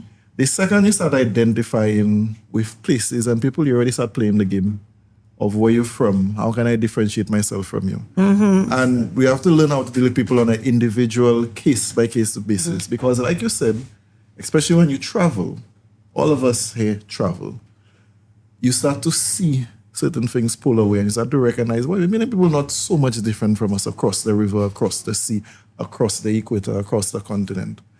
And then you start to open your horizons. Now, you know, I noticed with them, like to travel a lot, you know, and we just like to stick in one place. Even the black people, God bless the black Americans because they go through so much trauma and they're still recovering from it. We're still recovering from it. But I notice the general narrative is they like to stick in a corner. Some of them don't even have passport. They don't have access. Even when they get rich, their mind's still down. In America? Yeah. Yeah. I had some clients once that came in, newly married couple, I think late 20s, early 30s. And we're talking from the airport to get to the hotel. And I keep having to fire up the conversation. So I said, let me let it die. And I look in the rearview mirror and the two of them are just looking out the window. Like they're mesmerized. And I had to ask them, like, you guys all right? And the guys are like, you know what? They have never left their hometown in Nebraska. They're from third generation farming families. And this is the first time, and they said, they just happened to see some ad on TV about St. Lucia, and they're like, they need to go. But then they're seeing it in real time, and they're like, it's even better than what they even imagined. And again, that's like, you never live in Viewfort. Maybe you live in Shantytown in Viewfort. You never step outside there, and then all of a sudden you go into New York, right? It's the same thing. And then they were here for the week, and when I was dropping them back, they had the most amazing time. And it's like they just got their passports, and then his father never traveled, his grandfather never traveled. They just worked on the farm. So then them coming out of America, like seeing the world, they're like, yeah, we're going to make it our duty to travel at least every 2 years. I think that should be everyone's duty. Yeah. You know? Two things I'm gonna say, and I keep prefacing the fact that I lived in the US for a bit. You really don't need to leave the US, you know. You can get I think people forget the size of that country. You get every type of person, every race, every ethnicity, every food, every climate, everything. Now, yes, there are people who never leave their hometown. You see, when they have a long weekend in the US, everybody just gone. Drive 12 hours, 8 hours, 9 hours. Canadians, they don't do that at all. When it's a long weekend, the most they'll do is like cottage country, but you don't see Canadians being like, I'm just going to go to vacation to Saskatchewan. They don't do that. Right? The way, you know, I saw Utah on a thing that was nice. We drive into Utah. It's going to take us 3 days. We're going this weekend. They really do explore their own country. And I am a little less critical of American people for not having traveled, knowing and understand that context. So I'm going to respond to that. Now I'm going to go back to you. You said something I really liked about meeting people at the individual level and going individual by individual. Because I feel I can give you an instance when I had an issue in a previous job with somebody who I worked with. And I brought it to my aunt, and her first thing, she's racist, she's racist, she's racist. Which is how I suppose maybe she was. I don't know. I'm not going there, right? Affinity bias is a thing. If I don't start quarreling that this person racist, all the white people just gonna gang up together with her because that's their people. The same way if I'm in a workplace and somebody start quarreling about a black person, I gang up with that black person because of my affinity bias. But if I go and I speak about that individual and I say, hey, are you having any issues with that lady? I think she's a bit, you know, and then allow people to think of the person as an individual instead of start throwing out the race card, you get a very, very, very different response. And then, you know, this is obviously has to do with the way that we were socialized, not putting race at the forefront and not seeing it as the root of everything. But I think even though it may be, I think that there are different ways. You know what they say, you can catch more flies with honey. There are several ways to skin a cat and all these things. I think there are different ways that you can go about getting the option that the resolution that you want without actually just like throwing out the race card. But about this race thing, are they really different races? No, race is a social construct. Race is not rooted in anything biological at all. It is completely socially constructed to separate people. You found in apartheid South Africa, where you actually had to have a race card to walk around. It was black, white colored. People would switch cards over and over and over again. Okay? Because, we know what they call colored was kind of like the catch-all. Maybe one colored person, sisters, one presenting more white, so one ended up with a white card. And what they used to do was something called a pencil test. And that was how... For your hair. Yeah, you stick a pencil in your hair, and if it fell down, then you're probably like white. But if it stayed there, you're probably like black or colored. And there is nothing scientific about race whatsoever. So, so you're right, there is no race. Hold on. Genetics? Hold on. No. Hold on. Just to chime in on that little aspect there, where Fiona, before we came on, you spoke about the inherent effects of slavery on our hemisphere. How would that play into what you just really see there regarding the hair, the texture of the hair, and also the fact that we now are predisposed to hypertension, we now are predisposed to those conditions? How would that play in terms of the concept of race? Because that also changes our lineage.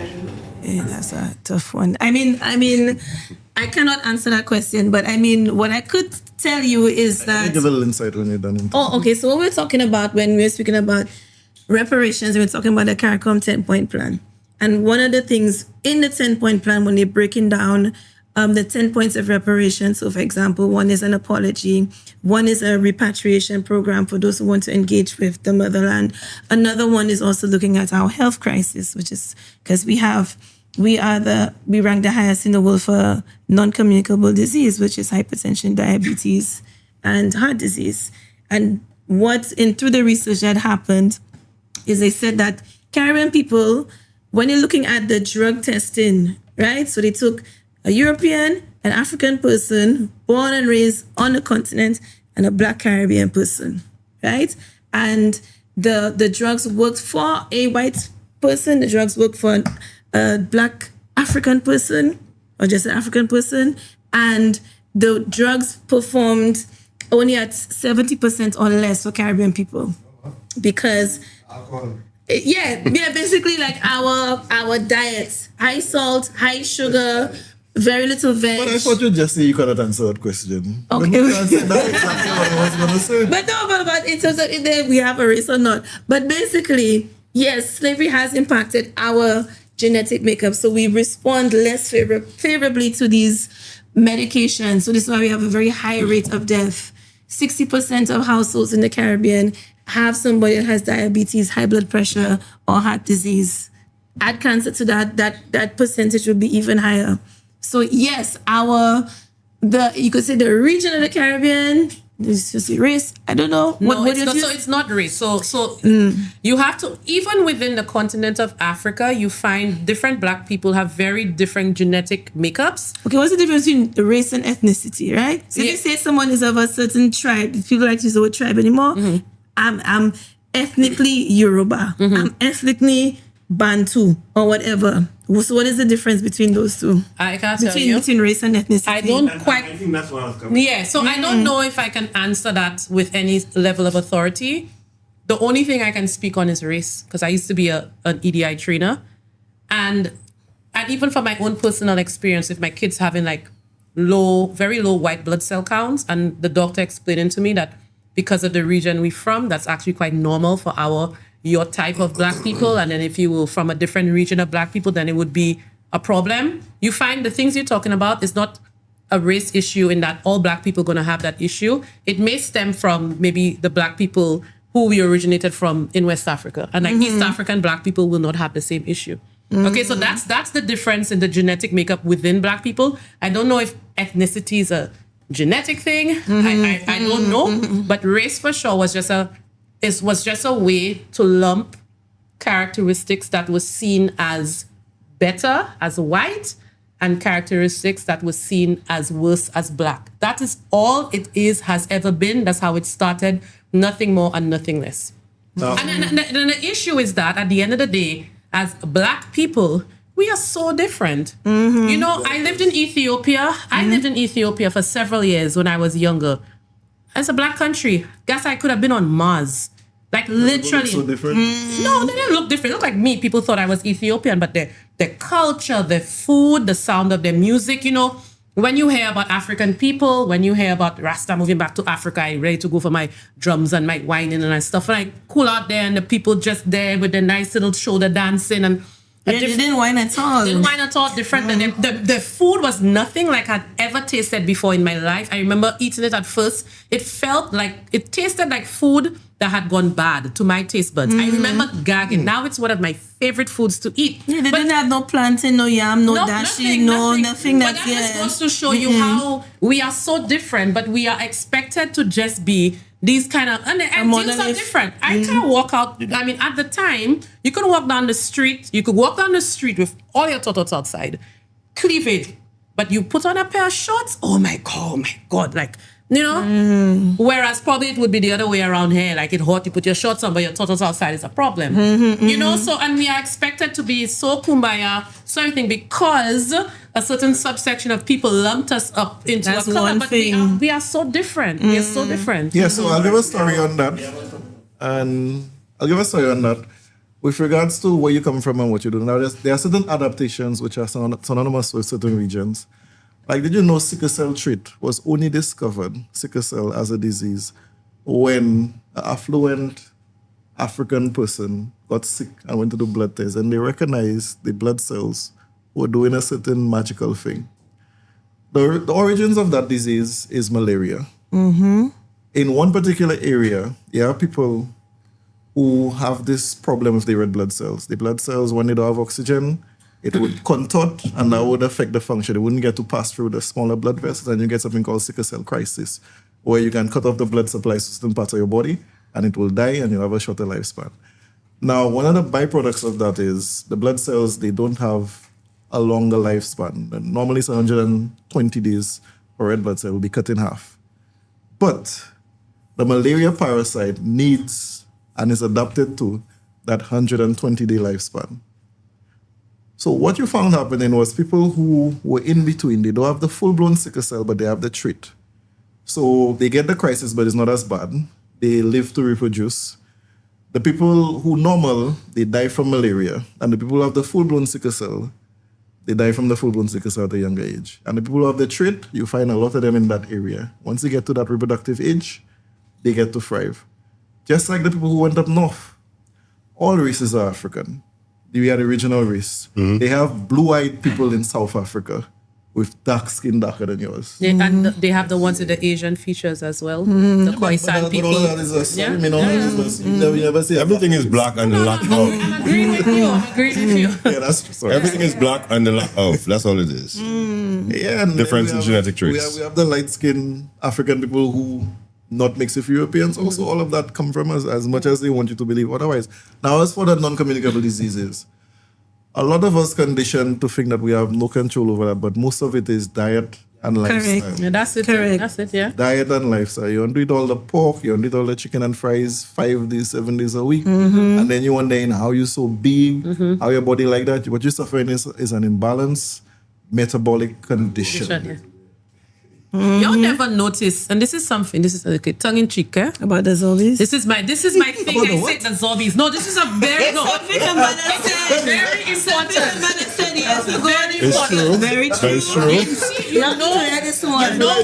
You know why these zombies live for so long on the road?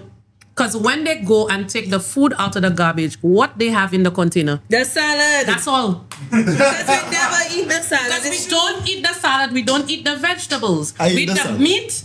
We eat the meat, we eat the provisions, and the zombies will eat the veg and the salad. The zombies got COVID? Did they get COVID? Look at all the zombies. Got some water and vegetables. Taribba, look at all the zombies we know that used to be on Maker Street and all over the place there now. That we grew up and some of them still there. And I'm like, still looking the exact same. Them and they aging. They're not touched. You said that there a while ago. I know you intended it to be all humor, but in truth and in fact, I actually believe that they adapt to what it is that and how they consume. Because if you give them a clean meal, right, it's problems for them.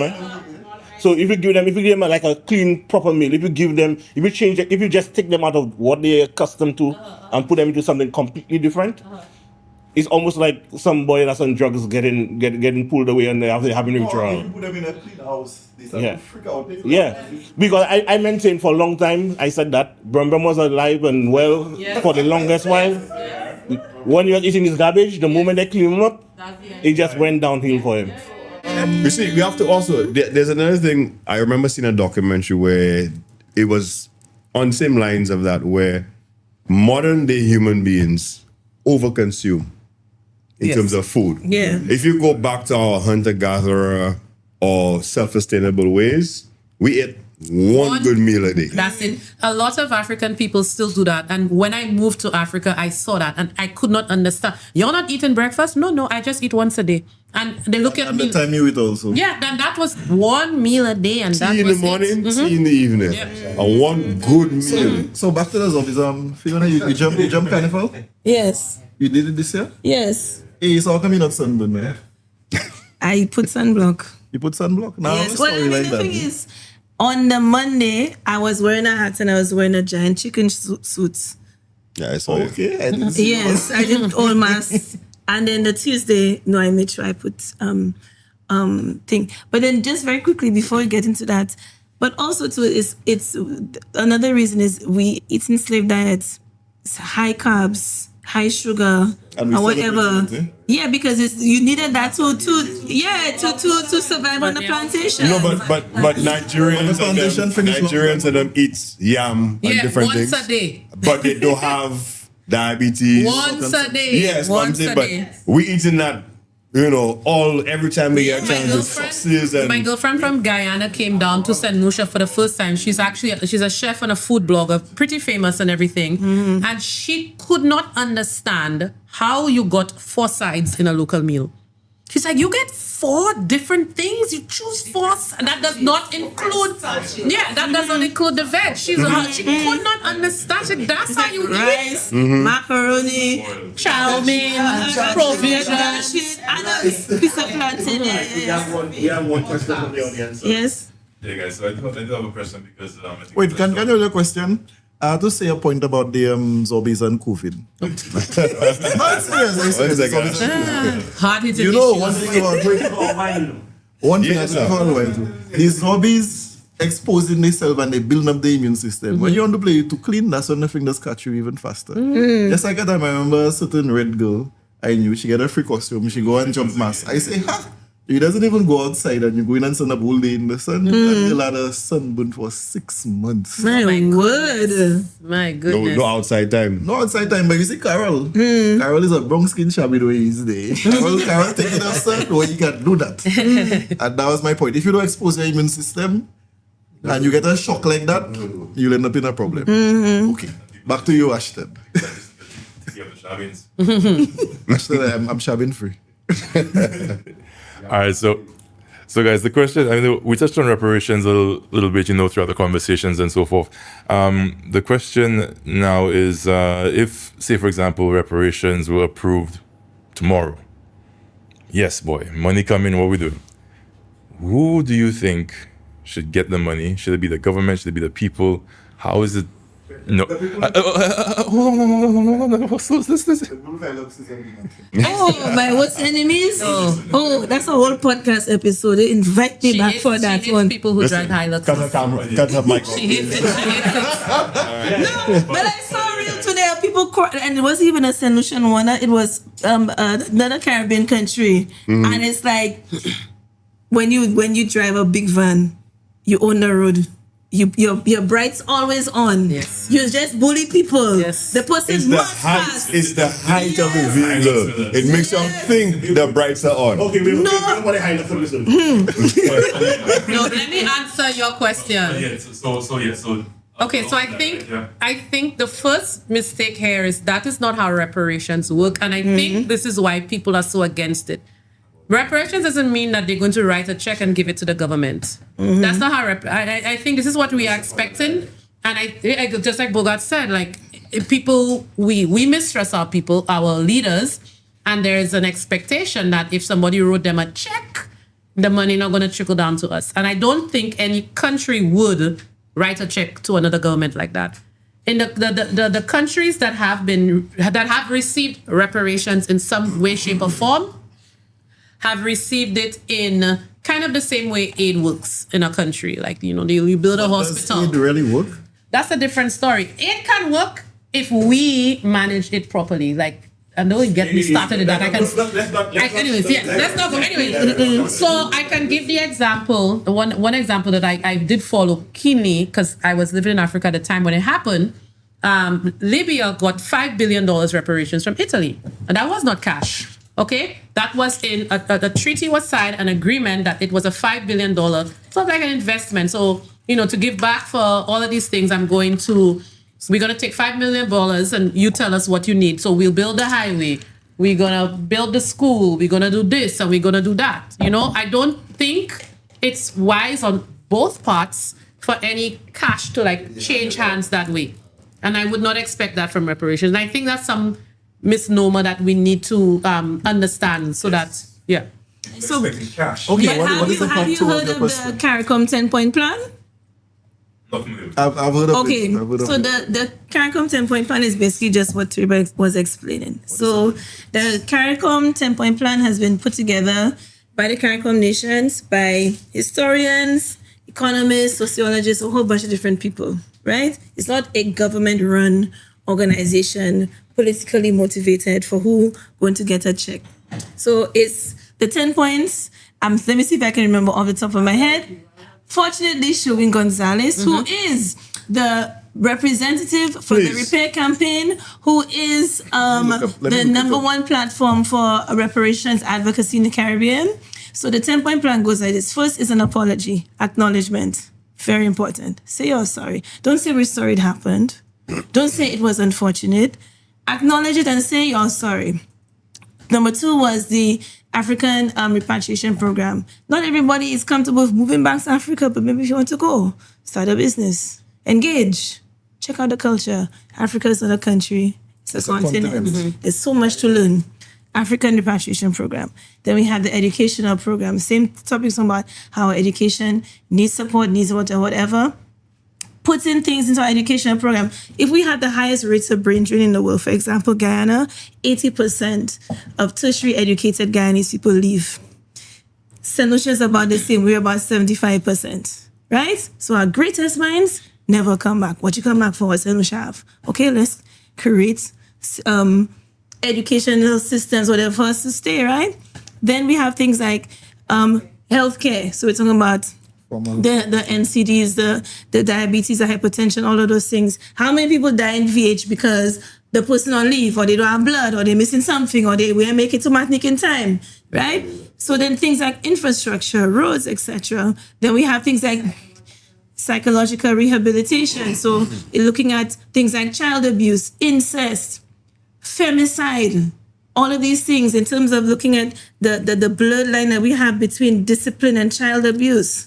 In terms of looking at how Caribbean parents are very happy to slap their child in public over telling them, I love you in public. All of these things are psychological issues that we have inherited from slavery. In the Indigenous Peoples Program, in terms of looking at, we talk about the Native Americans and how they are alcoholics and they were fucked over by the US. We still have Indigenous peoples, especially like in Dominica, same things, alcoholics, short lifespans. Same thing in Guyana also. In Guyana, yeah. Not employed. Indians. Yes, not employed, not respected. So they themselves are struggling. Then we have technological enhancements. Kasa, I telling you, technological transfers. For example, the Britain has said not a nail is to be produced in the colonies, right? So we were talking about in the beginning of the conversation about when we paid, right, and savers were paid to end slavery. So just imagine me. My name is John Smith. I owned Palmis Estate, and I got paid £2 million. Okay, so I'll have my people who are now doing their apprenticeship, but I'm not making my money as much as, where am I going to put that money? Oh, You're making some factories in Manchester and things like that. What's going on there? And so that is how the Industrial Revolution happened.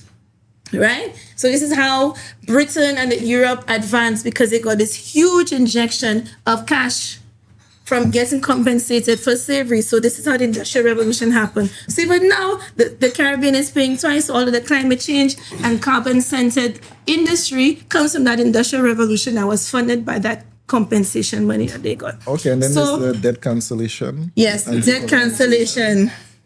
So when you look at the reparations, it's not like a lot of distress, like Taribba was saying, because we have all these political problems of bubble and everything like that, but it's not like one group of people are going to be getting the money. It's going to be cut up into things. And then also, a lot of businesses, companies, even the Church of England has apologized and pledged £100 million because they themselves were enslavers. They themselves owned many plantations. They themselves enslaved thousands of people and built their churches and spread their Christianity on the money they made from enslavement.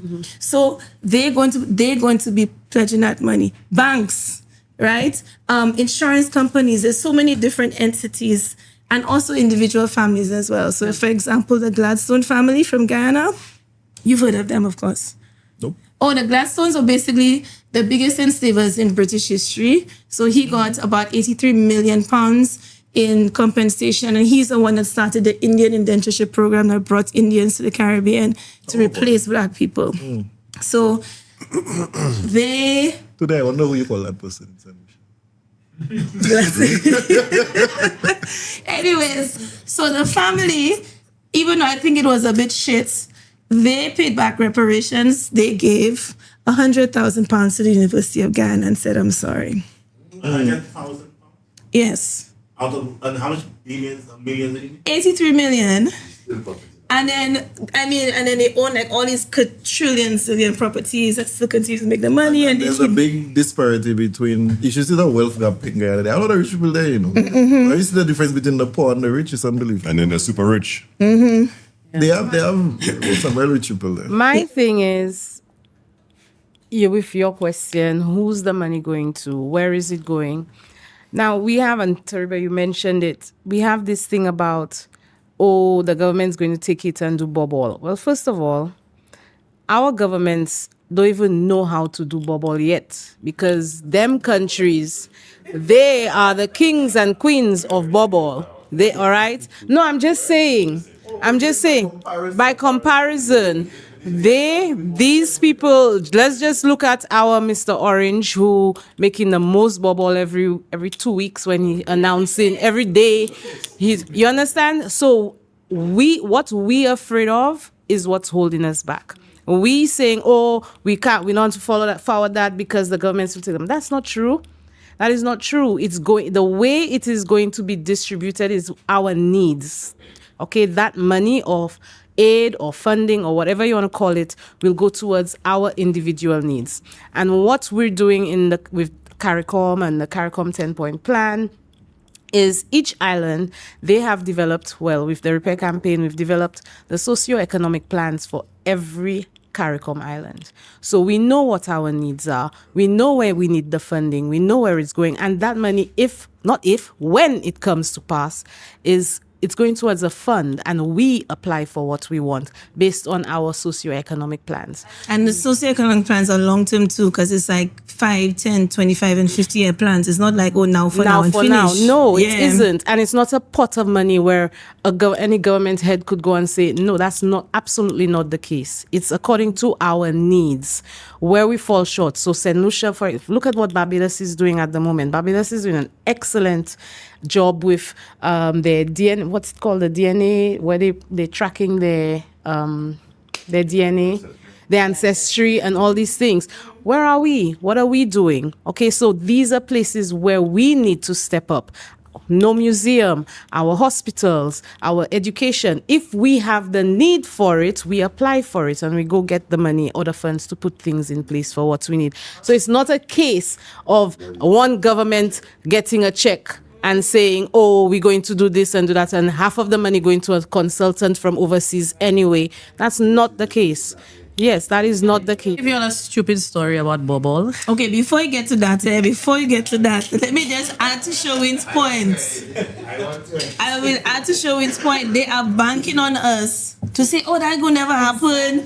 They love our disconnect. They love it. So the Gladstones, They created the disconnect in the first place. Gladstones say, Yeah. "We're giving £100,000." And then it just goes under the radar. Look how all of y'all were so offended. What you mean, £100,000? What?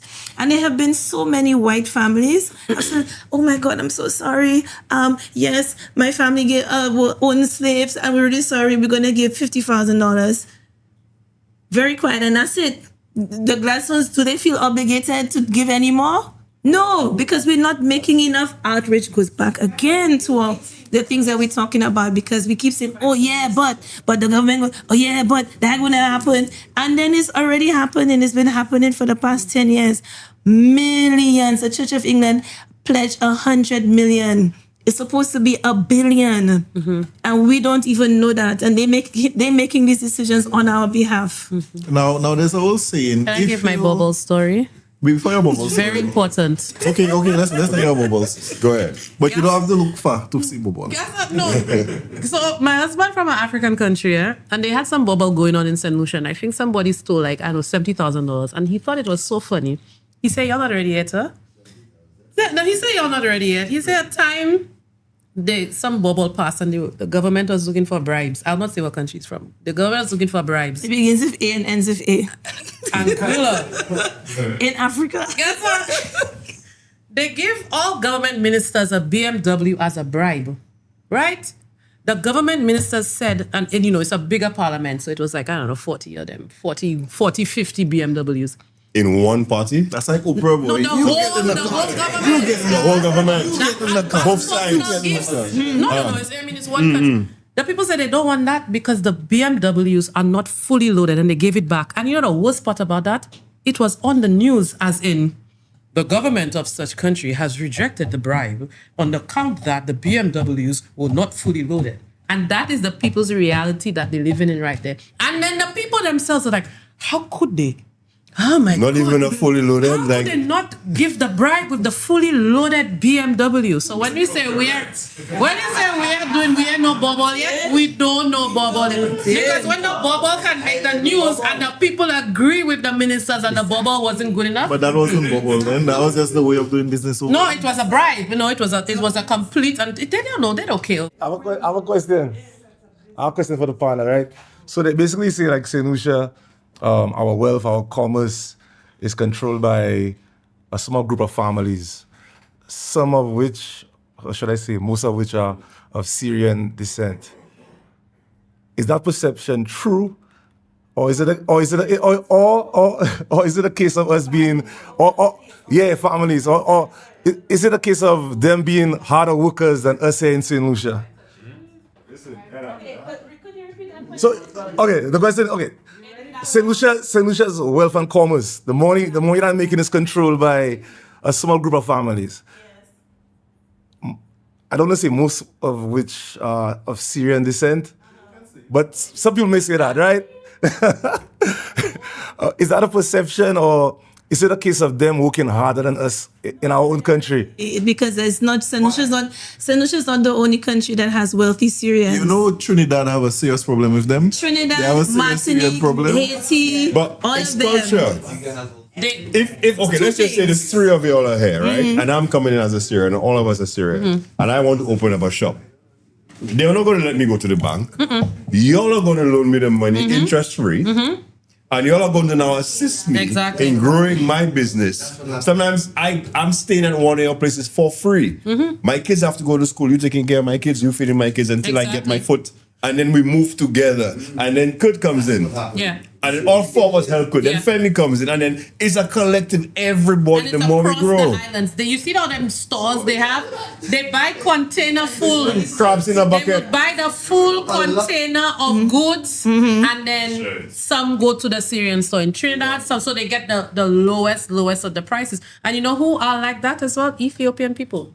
When you go to places where there's a strong Ethiopian community, you see and that's, I feel for me, that's the only black people I've seen outside of the diaspora like that. Because they have their own language and their own letters and everything. So it's easy to see them. You see in DC, you see the strip of Ethiopian everything. Supermarket, hairdresser, barber shop, insurance company, accountant. And they will go back to their people. And that's why they do business. You're already dodging that question. You're already dodging that question. Remember the only African country. No, I know it's a few things that we have to consider. Yes, they stick together. Yes, they'll go to Panama and Margarita and all these different places, buy their containers of the cheap clothes, and this family will go to Martinique, this family will go to St. Lucia, this family will be in Trinidad and stuff like that. They stick together, they intermarry. And then also they have a white passing privilege as well. So maybe, yes, before they could not get the loans, right? But the fact is that they have a certain thing that, again, goes back to our own issue of colorism and this and whatever and thing like that, is that they have a white passing privilege also. We respect them more. We think them to see them as more powerful. If somebody could stand up on a political platform and say something in St. Lucia, I will not name names, but we need a white man to lead us or whatever, and thing like that. Yeah. We're still saying these things in the 2020s. Mm-hmm. Yeah. And we have to acknowledge the fact that their white passing privilege also added to it, alongside the fact that they do stick together. They are extremely insular. They are extremely, extremely insular, and only now have started to very secretly integrate by having some outside children with local women. They will sleep with the local women, impregnate the local women, but they're not married. Abort those babies and import a young Syrian wife or marry a random white person. A very carefully selected white Caribbean person or whatever. So it is not about them working hard. It is they came across a lot of privileges. What we learned from our Syrian friend is that they did not come from money in Syria. They actually come from the small village. They're not from Damascus. They're not from town in Syria. They actually come from very, very small villages. They came here selling cloth. Yes. My mother used to tell me they used to drive around with the cloth in the trunk.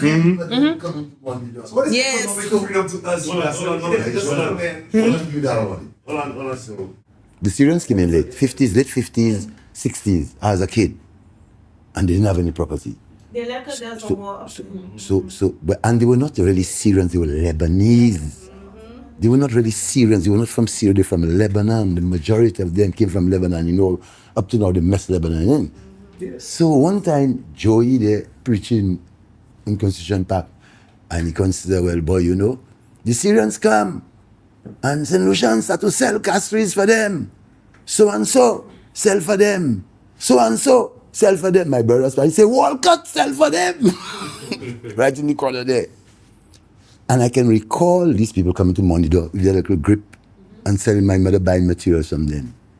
What really irked people is the fact that they move so quickly.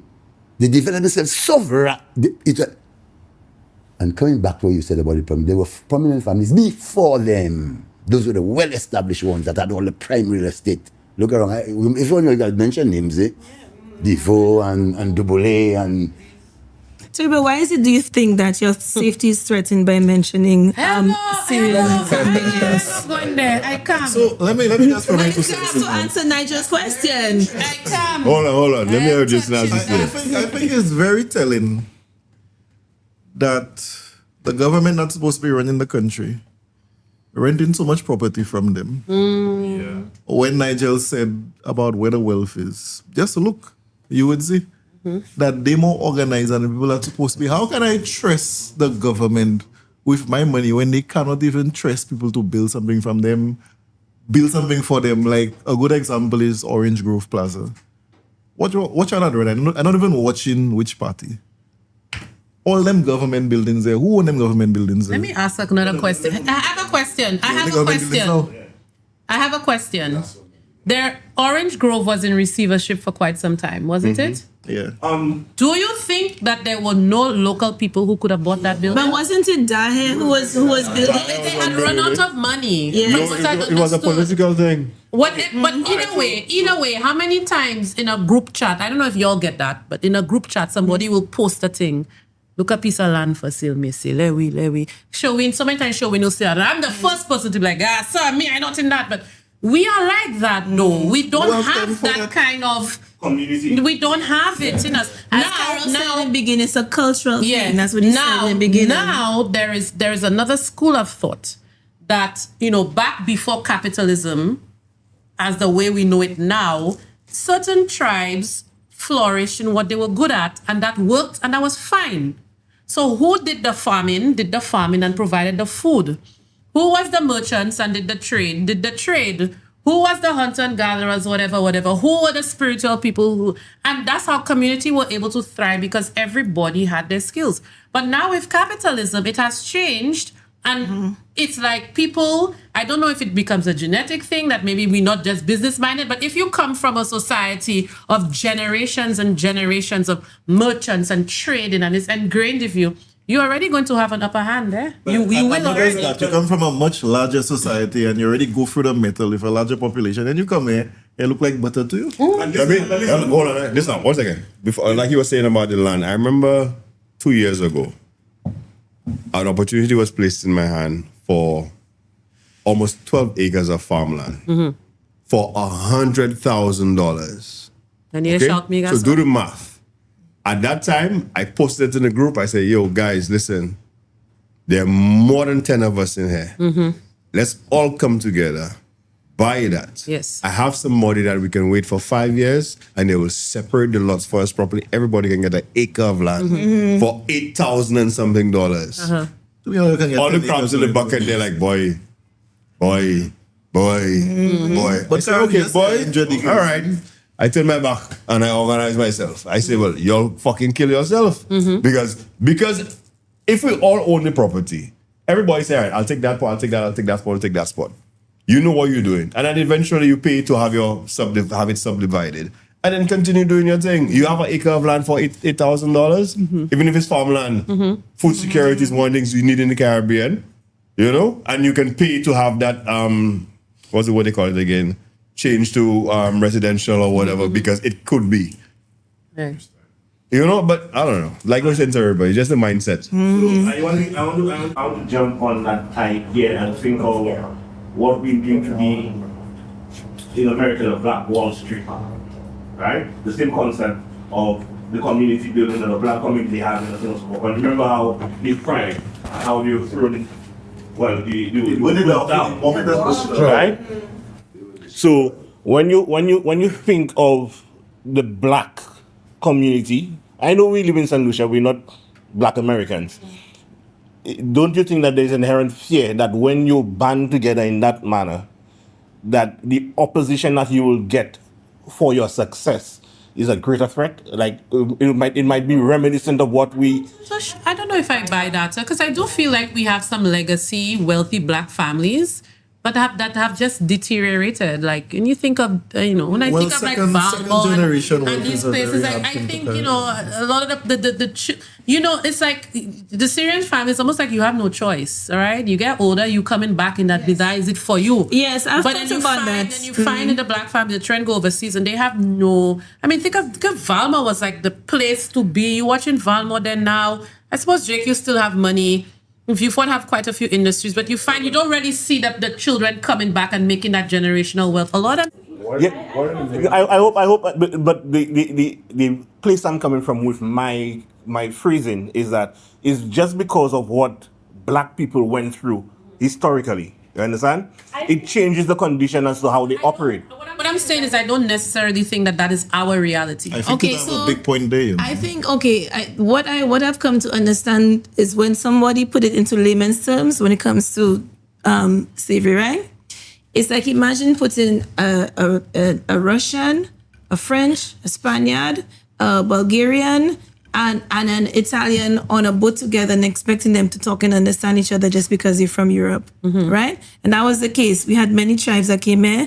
They were very strategic in making sure not too many of the same people who spoke the same language were, in the same groups and stuff like that. Also, me, I am the foreman, right, Fiona? I need to make sure, because them people there, they produce 200 pounds of sugar for me this week. Or else. Guess everybody getting fucking licks because or else is I getting them licks, right? So I don't give a fuck if you black, Gassa. I don't give a fuck. You're not even from my tribe. You're not my friend. Fuck you, Gassa.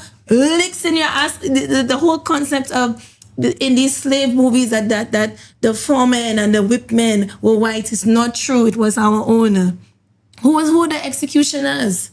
It was all of our own. It was the house ones. Niggas. Yes. So, but then also even, and I'll tell you from a St. Lucian context because it has a lot of documentation, right?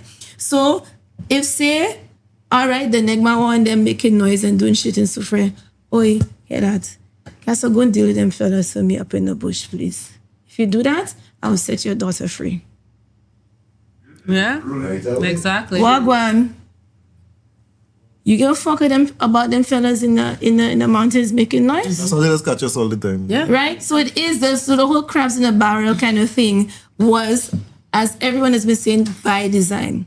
So it is not that, how is it that a St. Lucia that for such a long period of time was 95% black, 5% white, when you look at the records of, in terms of the... Yeah, that's the stats. Yeah, that's the stats of it, right? It's not because white people had guns. It's because they created a hierarchy. So me as a foreman, I'm going to make sure, guys, so you produce them 200 pounds of sugar. Otherwise, I will not have a comfortable bed. Otherwise, you'll put me in the field, and I know what working in the field looks like. Or you're going to put my son, who's 4 years old, in the field. They made sure that we were mentally unable to unite ourselves. It's called a master syndrome. They were so good at it. They had. It's also the case, the argument where from doing my work, I will get the argument, who getting the money? The government going to thief the money, but also why are we fighting for this? Our own people sold us. It's also that argument that Africans sold us. Yes, you could say that is true. However, but like Sir Beckles said, if somebody come at your home, you're the king, they come to your home and they say to you, they learn your ways, they come to your home, they learn, because they didn't just go and say we want slaves. No, they came, they learned their ways, they learned their culture, they learned about them. And then they realized there was division between the tribes. Then they said, okay, the people you enslaving, the people you hate, your enemies and whatnot, will take them off your hands. Most of them did not want to do it. But when they realized they didn't want to do it, then they say to them, okay, if you don't do it, you see your wife there, your child, we're killing all of them. What would you do? Would you not sell them? Would you not give them up and take the trinkets, the rum, and whatever else they were promising? You protecting your own. That is it. And that argument of the Africans sold us. Well, to a certain extent, they didn't have a choice. But remember back when they had slavery, if you were captured from an opposing tribe, you were put into slavery, but only for a certain amount of time. Yes, when you were allowed to go back. And you could integrate into. Yeah. And then the slavery wasn't as brutal. Yeah, you were captured, you were put to work, you had a choice of integrating within them or going back home.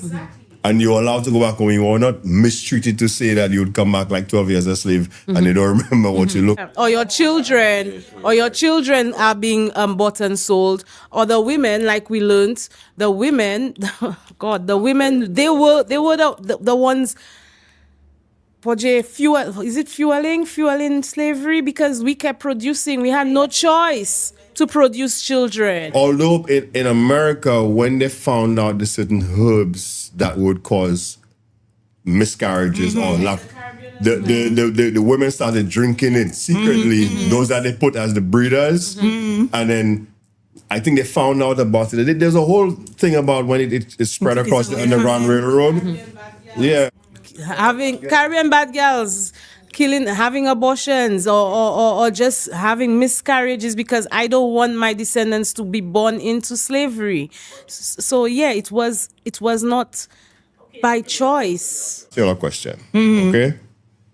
In terms of racism and colorism and texturism and all the other isms that we have put into emancipation, repatriation, or reparations, I believe mindset is the key, because without social media, if a white person were to come to the Caribbean and call you a nigger without you understanding that it's a derogatory term for a black man, would it affect you? Or would a South African come from South Africa and call you a kefir? But you do not know what kefir means, right? Would it affect you? And what I'm asking is that for us to move forward, we have to move away from the idea of racism and isms and understand that, okay, I'm black, I'm whatever you want to identify with, this is who I am, but I'm a human being. You understand? And if you if you take away the power of the whip by cutting off the hand that is whipping you, you can't get whipped anymore. So with the emancipation, with us talking about the blacks who sold us and how many slaves, because I think in England I know in the States there's one, in England there's one where they had a ledger where they found with whatever ship name came from wherever, whatever island it went to, and how many were there and whatever it is. That's history. There are no more slave owners, quote unquote, and there are no more slaves, quote unquote.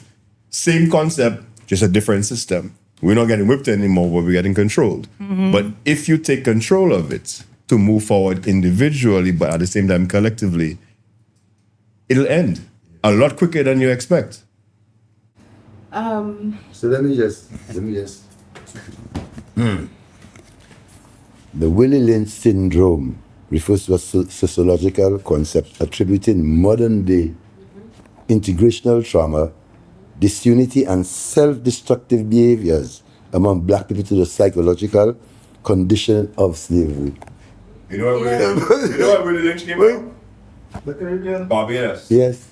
Yeah, Caribbean. That's what I was trying to say. You were so good in the Caribbean because they were outnumbered. They were way outnumbered in the Caribbean. So they had to come up with different ways, psychological warfare to control. And they were so good at it. The Americans asked, but how are you getting these people to behave? You created the whole concept. There's still colorism in Barbados. There's still racism in Barbados. But, okay, so, like, you know when you watch, like, zombie movies or apocalypse movies and things like that? And you see very rational people fighting over a can of corned beef, killing somebody for a can of corned beef. Yes. When you deprive people of basic human rights, you become very individualistic. So when we say that we are very crabs in a bucket and we fighting, we're just singing over each other because we are so scared of not having. So say the people you're talking to and you say, look, but guys, you can have this land, and think, boy, me, but that $8,000 though, that $8,000 is so scary to give up on a concept of owning a piece of land and then what? And then what? And then what? So that is what they did. They created a situation where we were so desperate just to have an extra pound of saltfish or a pillow or very small mercies of humanity during the era of slavery that it created a disunity where we are doing massive work for them today. So this is why we're like, why are the Syrians so, what is it that they work harder than we don't know? Their mindset and their history is different to ours.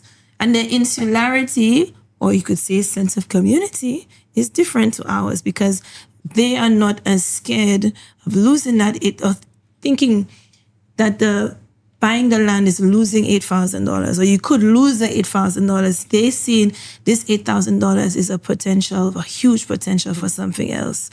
And that is because goes back to, I will free your daughter if you go and fuck up them Negmawa in the mountains for me, please. Your daughter is first and foremost. They rather, boy, I would like to get that acre, but I don't see meat have that acre too.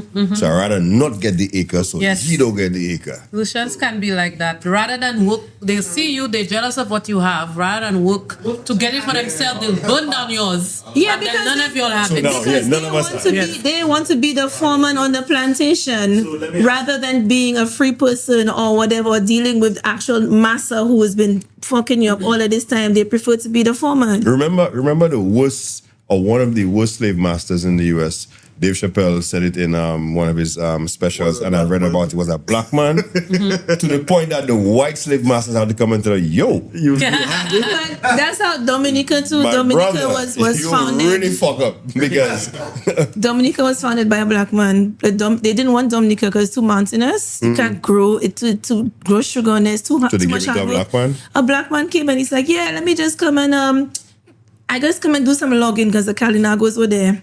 Kalinagos are like, yeah, okay, but don't bring your oxes and don't bring your Christianity.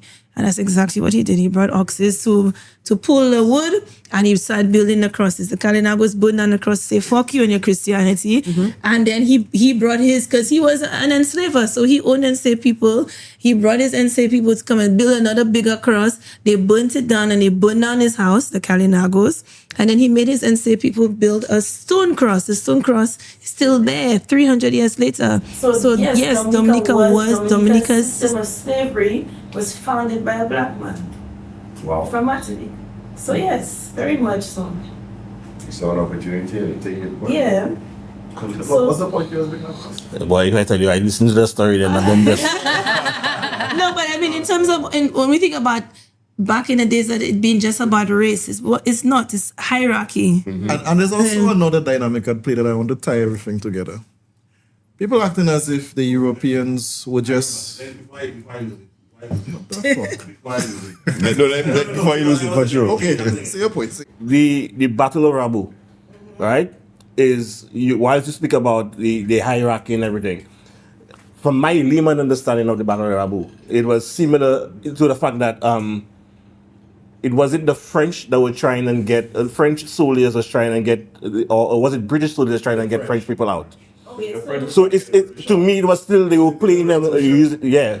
So they used the thing. They used the slaves to fight. Yeah, so what happened is in 1791, it was a prominent white family in Soufrière beheaded 5 black enslaved people in Soufrière, and that was burning everybody. And they were holding that content. And then when the French Revolution was happening, so things were happening in St. Vincent, things were happening in Grenada, they were beheading all kinds of enslavers in Guadeloupe who were monarchists, you know? Yeah. And so basically the revolutionaries brought down the first guillotine to the Western Hemisphere. And they brought that guillotine to Soufrière, so they beheaded some enslavers there. And so at that time, so you say, oh, y'all anti-monarchists are killing them enslavers and telling us we can be free. Yeah, we on that. And so when we say the term French and British, remember too, that included a lot of black soldiers. A lot of enslaved people were recruited. Same thing. Casa, come and fight for me. I'll give your daughter some freedom. And I was, yeah, so when we say the French and the British, or even the forts, all of our things created, the forts built and all these things, it was built by the British. No, it was built by enslaved people enslaved by the British, enslaved by the French. So yes, but that battle was the French. We have 1 minute left. I know we should wrap up soon too. On the same lines, yeah, talking about Admiral Rodney. I know you're advocating for the change of Rodney Bay. I was about to, enjoy the story about it. So I want you to go back to the story about Admiral Rodney and why you want to change. And also, if you were to rename certain parts of St. Lucia based on freedom fighters of St. Lucia, from St. Lucia, who would they be? Okay. Yeah, that's I'll condense because I know we're soon out of time. But yeah, so the Battle of Rabu was full of people like Flo. People start talking about Flo now, but yeah, it was there. And one thing we have to also celebrate is that St. Lucia was able to end slavery. The estimates vary, but it's between 1 and 3 years. We were able to expel the British under the French Revolutionary Movement, end slavery, and the British came back and reinvaded. So, in the midst of when St. Lucia was making so much money for these people, we were able, out of our own resistance and revolutionary ideals, to end slavery. And these are things that, so when we talk about 14 times this and that, let's talk about that we were able to end slavery. Haiti did it, but we also did it too. So at that time, the Negma had taken over and they had renamed most of the country. So for example, up by Rodney Bay, they had called it La Revolution. So if So that's why we were trying to rename it to Revolution Bay. So just to honor that. So it's not necessarily naming it after specific heroes, because a lot of their names are not documented, because our history is documented by the white man. So their names, they would just call them the Negroes, the savages, the heathens. They call them all kinds of names, but not name them as humans, right? So they renamed, they call Castries, because Castries is named after an enslaver. Labrie, most of the Miku, French Bocages, all of these things are names of enslavers. We call it every day. But they had renamed Castries Felicityville, which means happy town. You know, there's joy in it too. You know, so yeah, there's lots of things that we could do, but I think we're just too afraid of that change. What is our true religion? Our true religion? 'Cause our main thing is Catholic. What's historically? What's our religion? That's a rumor question. If you're on emancipation, let's ask a rumor question. So, how would you all feel about in an emancipation ceremony for there to be an involvement of some kind form of African spiritual practice? You'd be okay with that? Would that not make you feel? But that's our history. That's the whole point. What's his name? Father St. Rose mentioned it. He mentioned it. He mentioned it. He said that 100 years ago we still practiced what was it again? Kele, yeah, or whatnot. So yeah, we have our own African religion that comes from Nigeria, which is Kele. So there's two gods. There's Shango and Eshu, and was the thunder hits the stone, and so basically Yoruba. Yeah, so the closest, yeah. And Ashanti, and a small percentage of Ashanti. Yes. At the first enslaved people to come here were from Senegal, because our first white governor used to be a governor in Senegal, so he had a little link, you know? With Senegalese? Yeah. But the thing is that, you know, there has been a lot of discomfort, and the church saying that they don't want to show any form of African spiritual practice in emancipation. Is the church funding the Emancipation Day celebrations? So how is the church involved exactly? I don't know, but the church has a say. So in terms of naming things like Shango and Yemaya, no, none of that. Wait, but when you say the church, no, the institution. The Catholic institution. The reason, I want to get the Catholic Church. No, no. Is it the Catholic Church, or is it a couple of little Potoleglis in the organization? Because if the church is not part of the organization of the entire, how is it that they have a say? I cannot, as you said, I cannot speak with authority on the matter. All that I know is currently in St. Lucia, there will be elements of Africanness, because we also choose our African heritage with a menu. I like the drumming. But I don't like the worship. The worship, no, that's Obia, that's voodoo. I don't that's like the devil candles. worship. I don't like the this. The church also does not like the Bum Bum Wall, and we don't give a shit. So we don't. Wait. We have to put it down somewhere. You know what? It's the baddest thing you ever said. No, you're right. Why? You sure that is like the Bum Bum Wall? African spirituality still illegal. Take them right. Yes. If we're going down that route, why is practicing African spirituality in St. Lucia still illegal? By law, it is illegal. Why is it we cannot have these things? Because that was done purely because of the colonialists. They made it illegal because they were afraid. Not because they were afraid, because the people that used the African spirituality back then, who understood what it meant, it just worked on them. Yes. It just work on them. So now, just to make sure we don't hold our power back, you understand?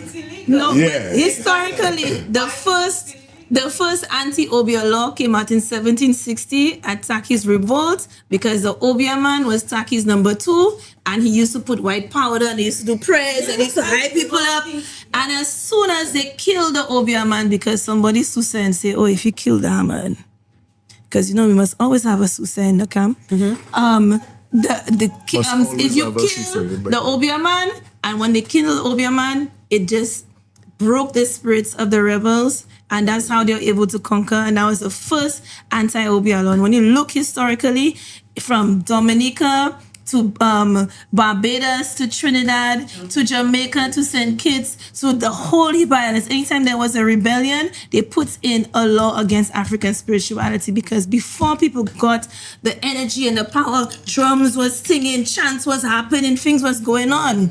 And they said, we do not want another Haiti to happen. So that there is, like you said, it is used to empower people against the colonial rule, and that is why it has been made illegal. And it's been very successful. So when we're talking about emancipation, we're not there yet if we say that we cannot call the names of the practices and the people that our ancestors upheld. We're not there yet. So let me just ask that chime in. Yes, we are about to say it's 10:26. This is why we tell you this lasts longer, but it gets into it. The concept of changing the laws, right, is almost conditional, because even those islands, most of us who are independent, right, our laws were adopted from the British or the systems that we have. And to unravel some of those laws, as much as you may have good intent to do it, you are still pressured in certain areas to keep things as they are, right? So I give an example, I just my personal view on it. I think one of the best things England did was put visa restrictions on St. Lucia. Thank you. Okay. Wow. Me too. Wow. I accept that. Wow. So no, and I'll explain why. It doesn't. Because right now we have absolutely no reason to still, when we go into Parliament, say on behalf of the King or the Queen or whatever it is. It gives us our full liberation to do as we want as a nation. That's my personal purview when it comes to those examples, right? So those strides, I think we had to be mindful as to how we do them, because again, we cannot live in the world that believe that our small nation is so ultra powerful in the landscape of what the globe is like. So we still have to be very careful with some of our movements. But if I say I do not appreciate some of the steps that we are taking, I think they are steps in the right direction, right? Generally, because the appreciation of Emancipation Day that I have today, I could tell you 10 years ago it wasn't there like that. You understand? So that means we are making strides in the right direction. So we cannot force ripe the fruit. We kind of have to kind of like grow with it in that thing. Remember, Kurt, that the visa restrictions were put on simply and specifically because of CIP. I don't get why. No, I'm just telling you. It was simply. Listen, let me tell you, because the issue is, like Muhammad Ali said once, if 1,000 lions are coming in, then you tell me 100 are good. I supposed to let in the first 100 and hope that the first 100 I let in is good? No. So because we have a lot of people who have St. Lucian citizenships by investment or paying for it, and are coming from different countries where they would not have been allowed to come in, and because of either the so-called corruption that has been alleged, they have just decided, all right, you know what? The specific countries where the alleged corruption was the worst is those that they have put the visa restrictions on. But what people don't but what people don't remember is that you still require a visa when you go to England. You just require a visa when you get to the immigration agent. When you get there, they can still refuse you and send you back at your home.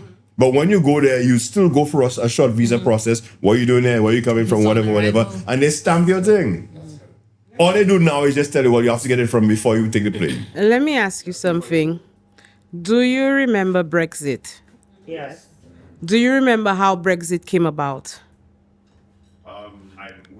Okay. England always had immigrants. The poor European, but England always had immigrants. When the far right, they were called UKIP. With Nigel Farage. Nigel Farage rose because England was taking a more rightist when it came to politics. They were going more to the right. With the Conservative Party, then we had Nigel Farage and UKIP come about. And Nigel Farage started saying, oh, it's the immigrants doing this and the immigrants doing that. The British people saw backwards, and I'm not going to mince my words, backwards. They, especially the older ones, when they heard immigrants,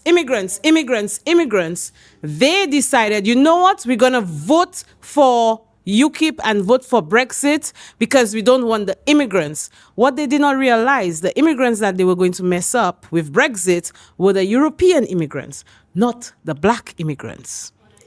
All right? Or the Indians. Hold on. Or the Indians. It was the European immigrants. After Brexit went through, England, up to now, still in a mess, the UK, because of Brexit, because they broke all the alliances, all the allegiances, everything they had with Europe, they were benefiting a lot more from Europe than being outside of Europe. Now, probably about 4 years ago, Nigel Farage came back again, and he is now Reform Party. Nigel Farage is now making a lot of noise in the UK with the rightists again. Oh, this time they're going after non-Europeans. They're speaking about people from the Middle East. They're speaking about the Arabs, the this, that. They are the ones killing our country. So, of course, yes, I understand with you when you say about CIP. That's just a tiny, tiny, tiny reason for them to put the visas on us. The UK put the visas on us because they're afraid of the far right. Nigel Farage has now won, I think they have 40 seats or more now. Out of 400 seats or 4,000 seats or whatever, they have 40 seats. But they have a lot of big mouth. They're making noise. They're doing rallies every weekend. They're rallying. They're burning things down. Anybody that gets killed in the UK by a non-white person is an uproar, is an immigrant, is a this. So what the UK now, their way of dealing with that is by saying, okay, you know something, you're giving visas to these people, we're going to put, but it's not because of our CIP. I could promise you that. It is their response to the far right, UKIP, well now Reform Party, getting a lot of momentum. They gained lots of seats in the local elections that just passed, and now they're making noise. So that's why I say education in the UK is very important. Why I think the best thing that happens? Because St. Lucians need to realize we have everything we need home. We do. It will not make them. A lot of listen. I'll be honest. What I wish for every St. Lucian, like you said earlier, Fee, is to go and live in the UK, US, Canada. Go live in these countries for about 1 or 2 years. Go and see what it is like, because we have this mentality that, oh, everything is all beautiful and pretty and the grass is greener. It's not. I lived there for 20 years with my kids, and I'm telling you, every fucking year I was ready to come back home. I wanted to come back home because it is hard. It is not easy, and it's even harder when you wake up in the middle of winter and you have to go to work. Yep. You have to go and do this. You have to go. I'm happy to be poor, hungry, starving in St. Lucia in the hot sun. I could climb a coconut tree, a mango tree, go on the beach and cool out, than to be poor, hungry, and starving in them countries. Because you're a dog. If you don't have $1, you finish. Or pound. Lies too. Everything you said there is correct. But the original Spock was a financial drain, especially in the trade industry, because I have 3 friends that have big electrical companies, and they were saying that they couldn't get British people, young people, to come and work for them. Mm-hmm. So they were getting a lot of Polish, a lot of Eastern Europeans. Mm-hmm. And what these fellas was doing, if them fellas making £5,000, if they spend £1,000 for the month in England, again, it is the same thing about their culture. Now, they would come. I remember, hold on, I did an electrical testing course. And when I went there, there were 2 British people there. Everybody else was Eastern European. I was the only black person and West Indian. When I spoke to them, they were saying that the government right now has a problem. So they actually put out, I don't want to say the numbers wrong, but they put out something like in each city, 20 to 25,000 free trade courses, first tier and second tier. And they were offering apprenticeships immediately when you were done. You know the average number of people that went to do it was 2,000? Yes. Miss you. Because they go Free education for a trade. Wow. The British people, and it specifically for British people. Not you get your passport. You was born there, your father was British, your grandfather was British, because they want to try and keep the money in it. 2,000 out of 20 to 25,000 courses. Wow. They didn't want to work it. No. And then there was an uprising with, right before Farage came out, where there was this woman that had 8 or 9 children, a Somalian woman, unfortunately. And the humanitarian rights. The woman had a big 9-10 bedroom mansion. You understand? They were housing, and then people are like, I living in squalor here, and then you giving immigrants, you know, these places, like, come on, y'all can do better than that. So they put this thing now where it's 2. After that, we put you. You understand? You're on your own. And then they try to do all different things to help people. So now you have to continuously put job applications out, because there were people who want 3rd generation dole. Yes. You understand? My grandfather was on the check. My father was on the check. I on the check. My kids will be on the check. Because I get organized. Exactly. But that's why I say that's a failure of it forces you. Now, just to one final point on the British relationship with the Caribbean, or St. Lucia more specific. The CARICOM meeting that just happened recently, I had the privilege of speaking to somebody that was involved in it, and she was expressing to me that there was something back in the day before we got independence, right? Where we were classified as also English. So you could have been British citizens. And we were entitled, even after independence, that we were not that we were supposed to have citizenship by the right of us being colonialized by the British, right? It's still part there. But now we are being denied access unless you could show that you have your grandfather who may have traveled or your grandmother who may have traveled. That's the only way you could get that citizenship now.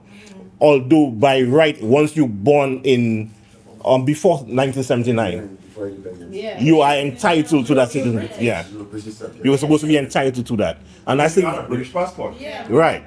So I don't know. Is that something that is actually still there? That like my mom, she's never been to England, but she's entitled to have a thing. Yeah, I cannot. Yeah, I mean, I know this was the whole Windrush scandal thing. That was the whole thing that happened in 2018 with the Windrush scandal. So a lot of the Caribbean people that moved to the UK on their British passports, and in the Home Office lost their paperwork and said, well, you know what, you're not from here. So it's people who have been living in the UK 40, 50, 60 years, who came there via boats, who were like 7 years old. Yeah. What they said too is that a lawyer was saying that when you reached a certain age, you were supposed to do a particular process, which was supposed to convert your passport from a British colony to a British citizen. But they did not do that. Because they were never told. But some people, there was a gentleman that I saw an interview on, and for 3 years, he was basically living in squalor on the run because he didn't want to get deported because he had never been to Jamaica, whatever it is. And then a lawyer fought and did whatever it is. And then he remember, as a kid, his mother showing him a particular paper that he was supposed to hold and sign and whatever. And then when the mother died, they lost the paper or whatever. But they did tell them, they did tell, maybe they didn't listen because again, back then, not many people were literate. There were a lot of different barriers that caused people to not know. But even if they posted and said it's going to be in the town hall, by right, if they posted and they said it's going to be in the town hall, they have notified you. If you didn't see it, you didn't see it. The same way when government posts things in the Gazette. Not everybody reads the Gazette, but it's posted. You know, so that's the games that you can run through. You know what that just came to mind as you were talking? You know what I think that problem was? Is that getting to England was the ultimate goal. So getting yourself a passport in order for you to leave England, go back home, was never in people's minds. It's never in people's aspirations to do that. You reach already. Why do I need to apply for a passport? I there already? I'm in school, my children enrolled, whatever. I reach. And that was the full stop.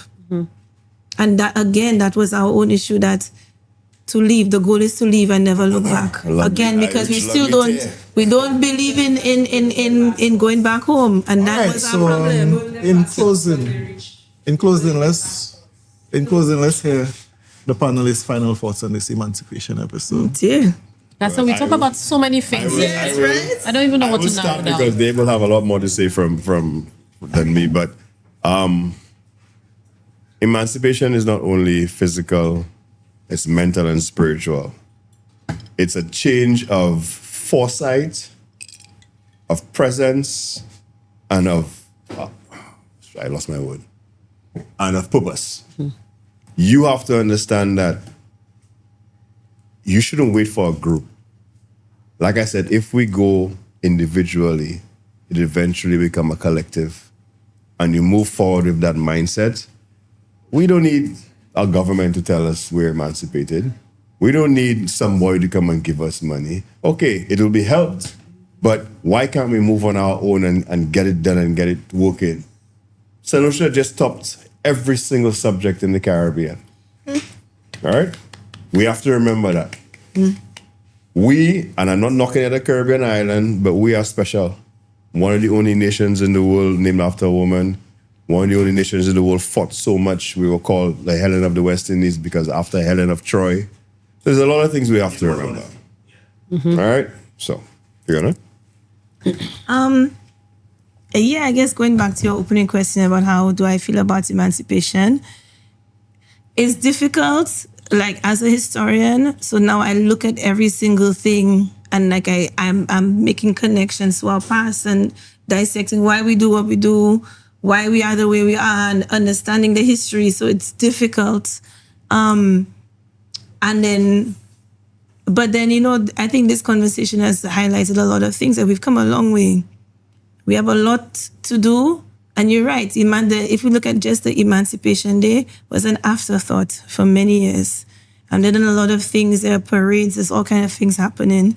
And that's the beginnings of us fully coming to understand ourselves, love ourselves, detach ourselves from that self-hatred, because we still have it. As much as we want to believe we are the most pro-black, yes, fire burn, this and this, we're not fully there yet. There's still a hesitation to really liberate ourselves from those things. We're still afraid to offend white people. We're still more worried about their feelings over the feelings of our fellow, St. Lucians. We still have colorism in our minds. We still have these prejudices. We still do it. We're not fully emancipated yet. But I think the fact that we can talk openly about Kele, we know the names of Shango and Yemaya, even if we may not understand who these deities are, maybe we're not, that doesn't mean we're necessarily going to follow those practices. But the fact that we can call their names, at least know something about them, that's things that we did not have in the past generation. So we are maybe in a renaissance where we are breaking those chains, so we are talking about those things openly. So I would like to start looking at emancipation with Taribba, with a bit more optimism, understanding, I think us having these conversations and identifying the source of a problem. We identify the source, pull out the root, take it out and throw it. So I think that's how I feel about it now. Nice. Y'all remember when Creole was dying? You remember that? Creole was dying. And they started pushing Creole and pushing Junior Creole and making it a thing and encouraging people to speak Creole and recognizing that we need to save it. Let's make sure they see in Denry segment too. And then also you look at how Denry segment has a lot of people who ordinarily would not have had access to Creole because their parents never spoke it at home, learning words, getting familiar with words. I mean, they're singing songs. Maybe it may not be the best and the crudest, but it does not have, Creole no longer has the same stigma it used to have like when I was a child. My grandmother only spoke Creole. My mother never spoke Creole to me. Only when they didn't want me to understand what I'm saying. And that has changed. It's not as bad as it was before at all. And a lot of young people speak Creole with a lot of pride. That was never anything I saw when I was these 20-year-olds age, when you see them just talking Creole to each other and stuff like that. I think that in that same vein that we were able to push our Creole and find that pride in that piece of our culture, in the same vein, I'm seeing this happening with emancipation, but it's going to take time. You cannot rush greatness, all right? If you want to do something well, take our time. If you want to go far, we have to go together, right? If you want to go fast, you go alone, or whatever it is that they say. I think that emancipation for me is a beautiful uphill battle that gets easier, as we go along the way. It's like a ball rolling and it's picking up steam. It used to be just a day off back when I was younger. Now there are activities. Now is a bit of understanding. I think that at some point in time is going to catch on to be something really big. I feel like there is a bit of rumbling. I mentioned that earlier. There's a bit of rumbling. The world is very tense right now. People are on edge, and I feel a certain level of rumbling for people wanting more and demanding more because of the frustrations of where we are in life. And I think that will also come to include us recognizing our freedoms, our freedom to demand more of our leaders, our freedom to chart a path for ourselves that we have the ability to do because our country is ours. And I think with time, the mindset will change or improve. And I think better must come. And I think we need to remain positive in things. I think we cannot stay looking at negative. I think we need to understand and expect that we can do better for ourselves, and we will. I know a lot of thinking there. Anyhow, my take on emancipation there, I think of this famous song. Emancipate yourself from mental slavery. None but ourselves can free our mind. But where did that song come from? Did it come from Bob Marley? A lot of people wouldn't even know the origin of that song, the origin of that line. So today's Haile Selassie's birthday. Just wanted to throw it out there. 134 years. Wow. Is Marcus Garvey. A Jamaican-born immigrant that went to America and tried his utmost best to liberate the American black condition. The origin of that saying is, we are going to emancipate ourselves from mental slavery. For though others may free the body, none but ourselves can free our mind. The condition where people can be controlled not by physical chains, but by beliefs, fears, and systems that limit their thinking. The core thing is, we have to learn how to chart our own paths. We got the template from the Europeans who spent decades, centuries destroying themselves, and then found other lands where they could practice some of the most cruel cultures on people that don't look like them. Then come back and then talk about xenophobia. In today, we have to ask ourselves, what is freedom? What is freedom? Is it buying a piece of land and working for it until you die? Is it driving a nice car down the road? Is it watching your children succeed? That is a question all of us have to ask ourselves and answer before we look for the politician or the person over there to save us. Learn that the power is within us. That's it for Grown Folks on the podcast tonight. Right.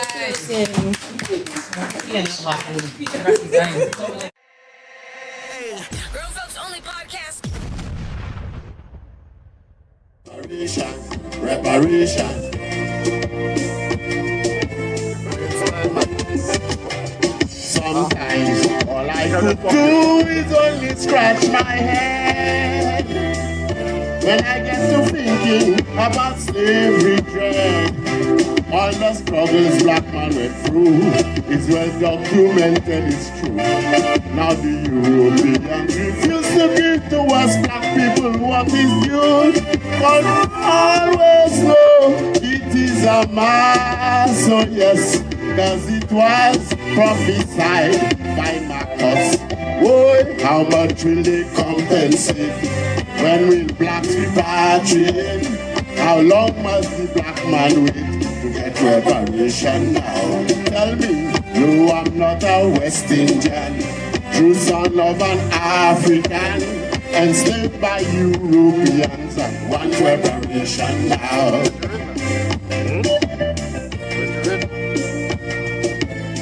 Reparation, reparation. Reparation now. My heart goes out to the Haitians, those Negroes who fought for our liberation. They say Toussaint was a rebel, he was leading the black struggle. So for burning down of plantations, they held Haiti accountable. So Haiti was penalized in court, oh yes. To this day, the country is still bankrupt. How much will they compensate? When will blacks repatriate? How long must the black man wait to get reparation now? Tell me, no, I'm not a West Indian, true son of an African, enslaved by Europeans and want reparation now.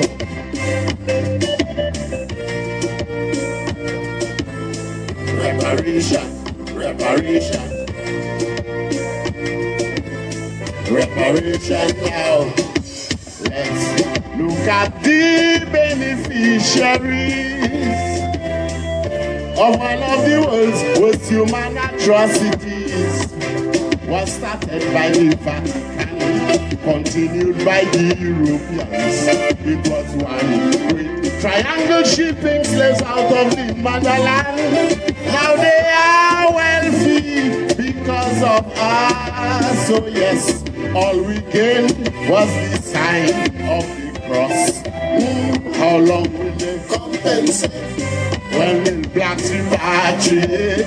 How long must the black man wait to get reparation now? Tell me, no, I'm not a West Indian, true son of an African, enslaved by Europeans and want reparation now.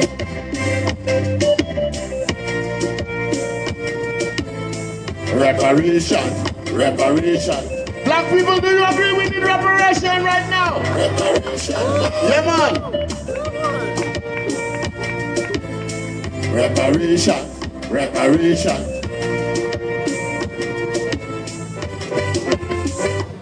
Now, before I do the last one for you this afternoon, I'd like to introduce my sister, Blackwood. DJ, you can run it right now.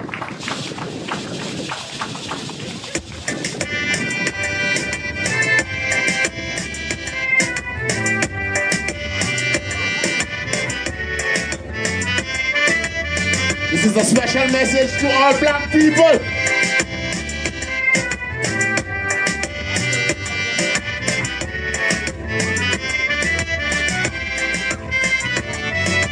The reparation lectures at the open campus, of course, for me was a plus. International decade for peoples of African descent, it makes sense to stand up and represent. But from what I heard, some Lucian say on street right on DBS, my impression is some people don't want redress. I vex with slavery, some couldn't tell us. Black man, stop falling down. Black man, heads up off the ground. Black man, buckle your shoes. You have plenty work to do. Black man, open your eyes. Black man, you must realize. Black man, it's time to be wise. and you don't have to compromise. You don't have to compromise, black man. No.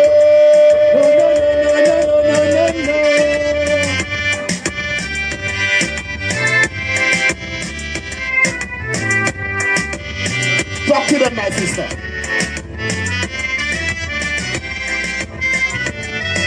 It is part of our history. It is exactly who we are. There's no doubt. It's our identity. Rooted in our culture, like in our ancestry. That is why the Creator meant it to be. But when a black man says he's not African cause he's born in St. Lucia and don't want to end up the battle for father, for sure, something wrong with this black brother. Black man, stop falling down. Black man, get up off the ground. Black man, buckle your shoe. You have plenty work to do. Black man, open your eyes. Black man, you must realize. Black man, it's time to be wise, and you don't have to compromise. Let me hear somebody make some noise. Serious message, you know.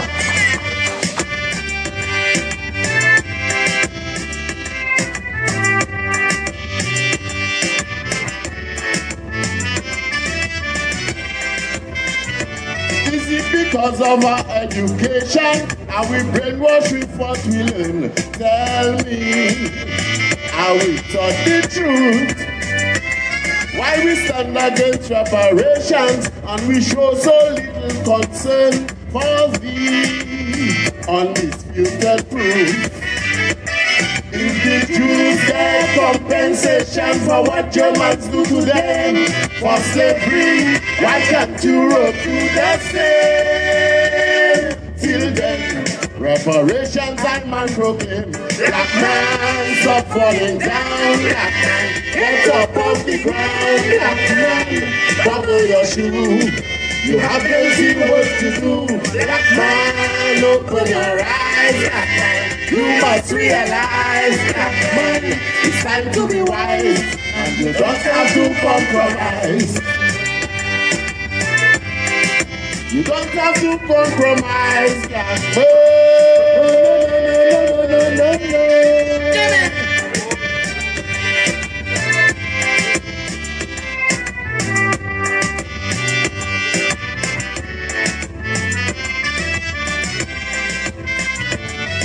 Heard it from Michelle Obama, the white wives of Bill thy slaves, yes, slaves.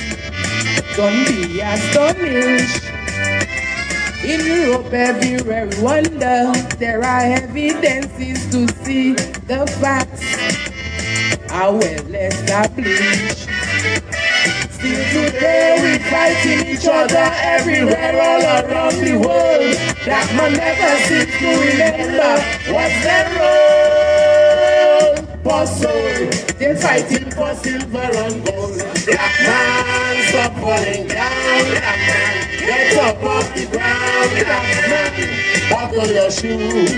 You have plenty work to do. Black man, open your eyes. Black man, you must realize. Black man, it's time to be wise, and you don't have to compromise. And stop falling down, black man. Get up off the ground, black man. Buckle your shoe. You have plenty work to do. Black man, open your eyes, black man. You must realize, black man, it's time to be wise, and you don't have to compromise. Thank you so very much for having us here this afternoon. Thank you.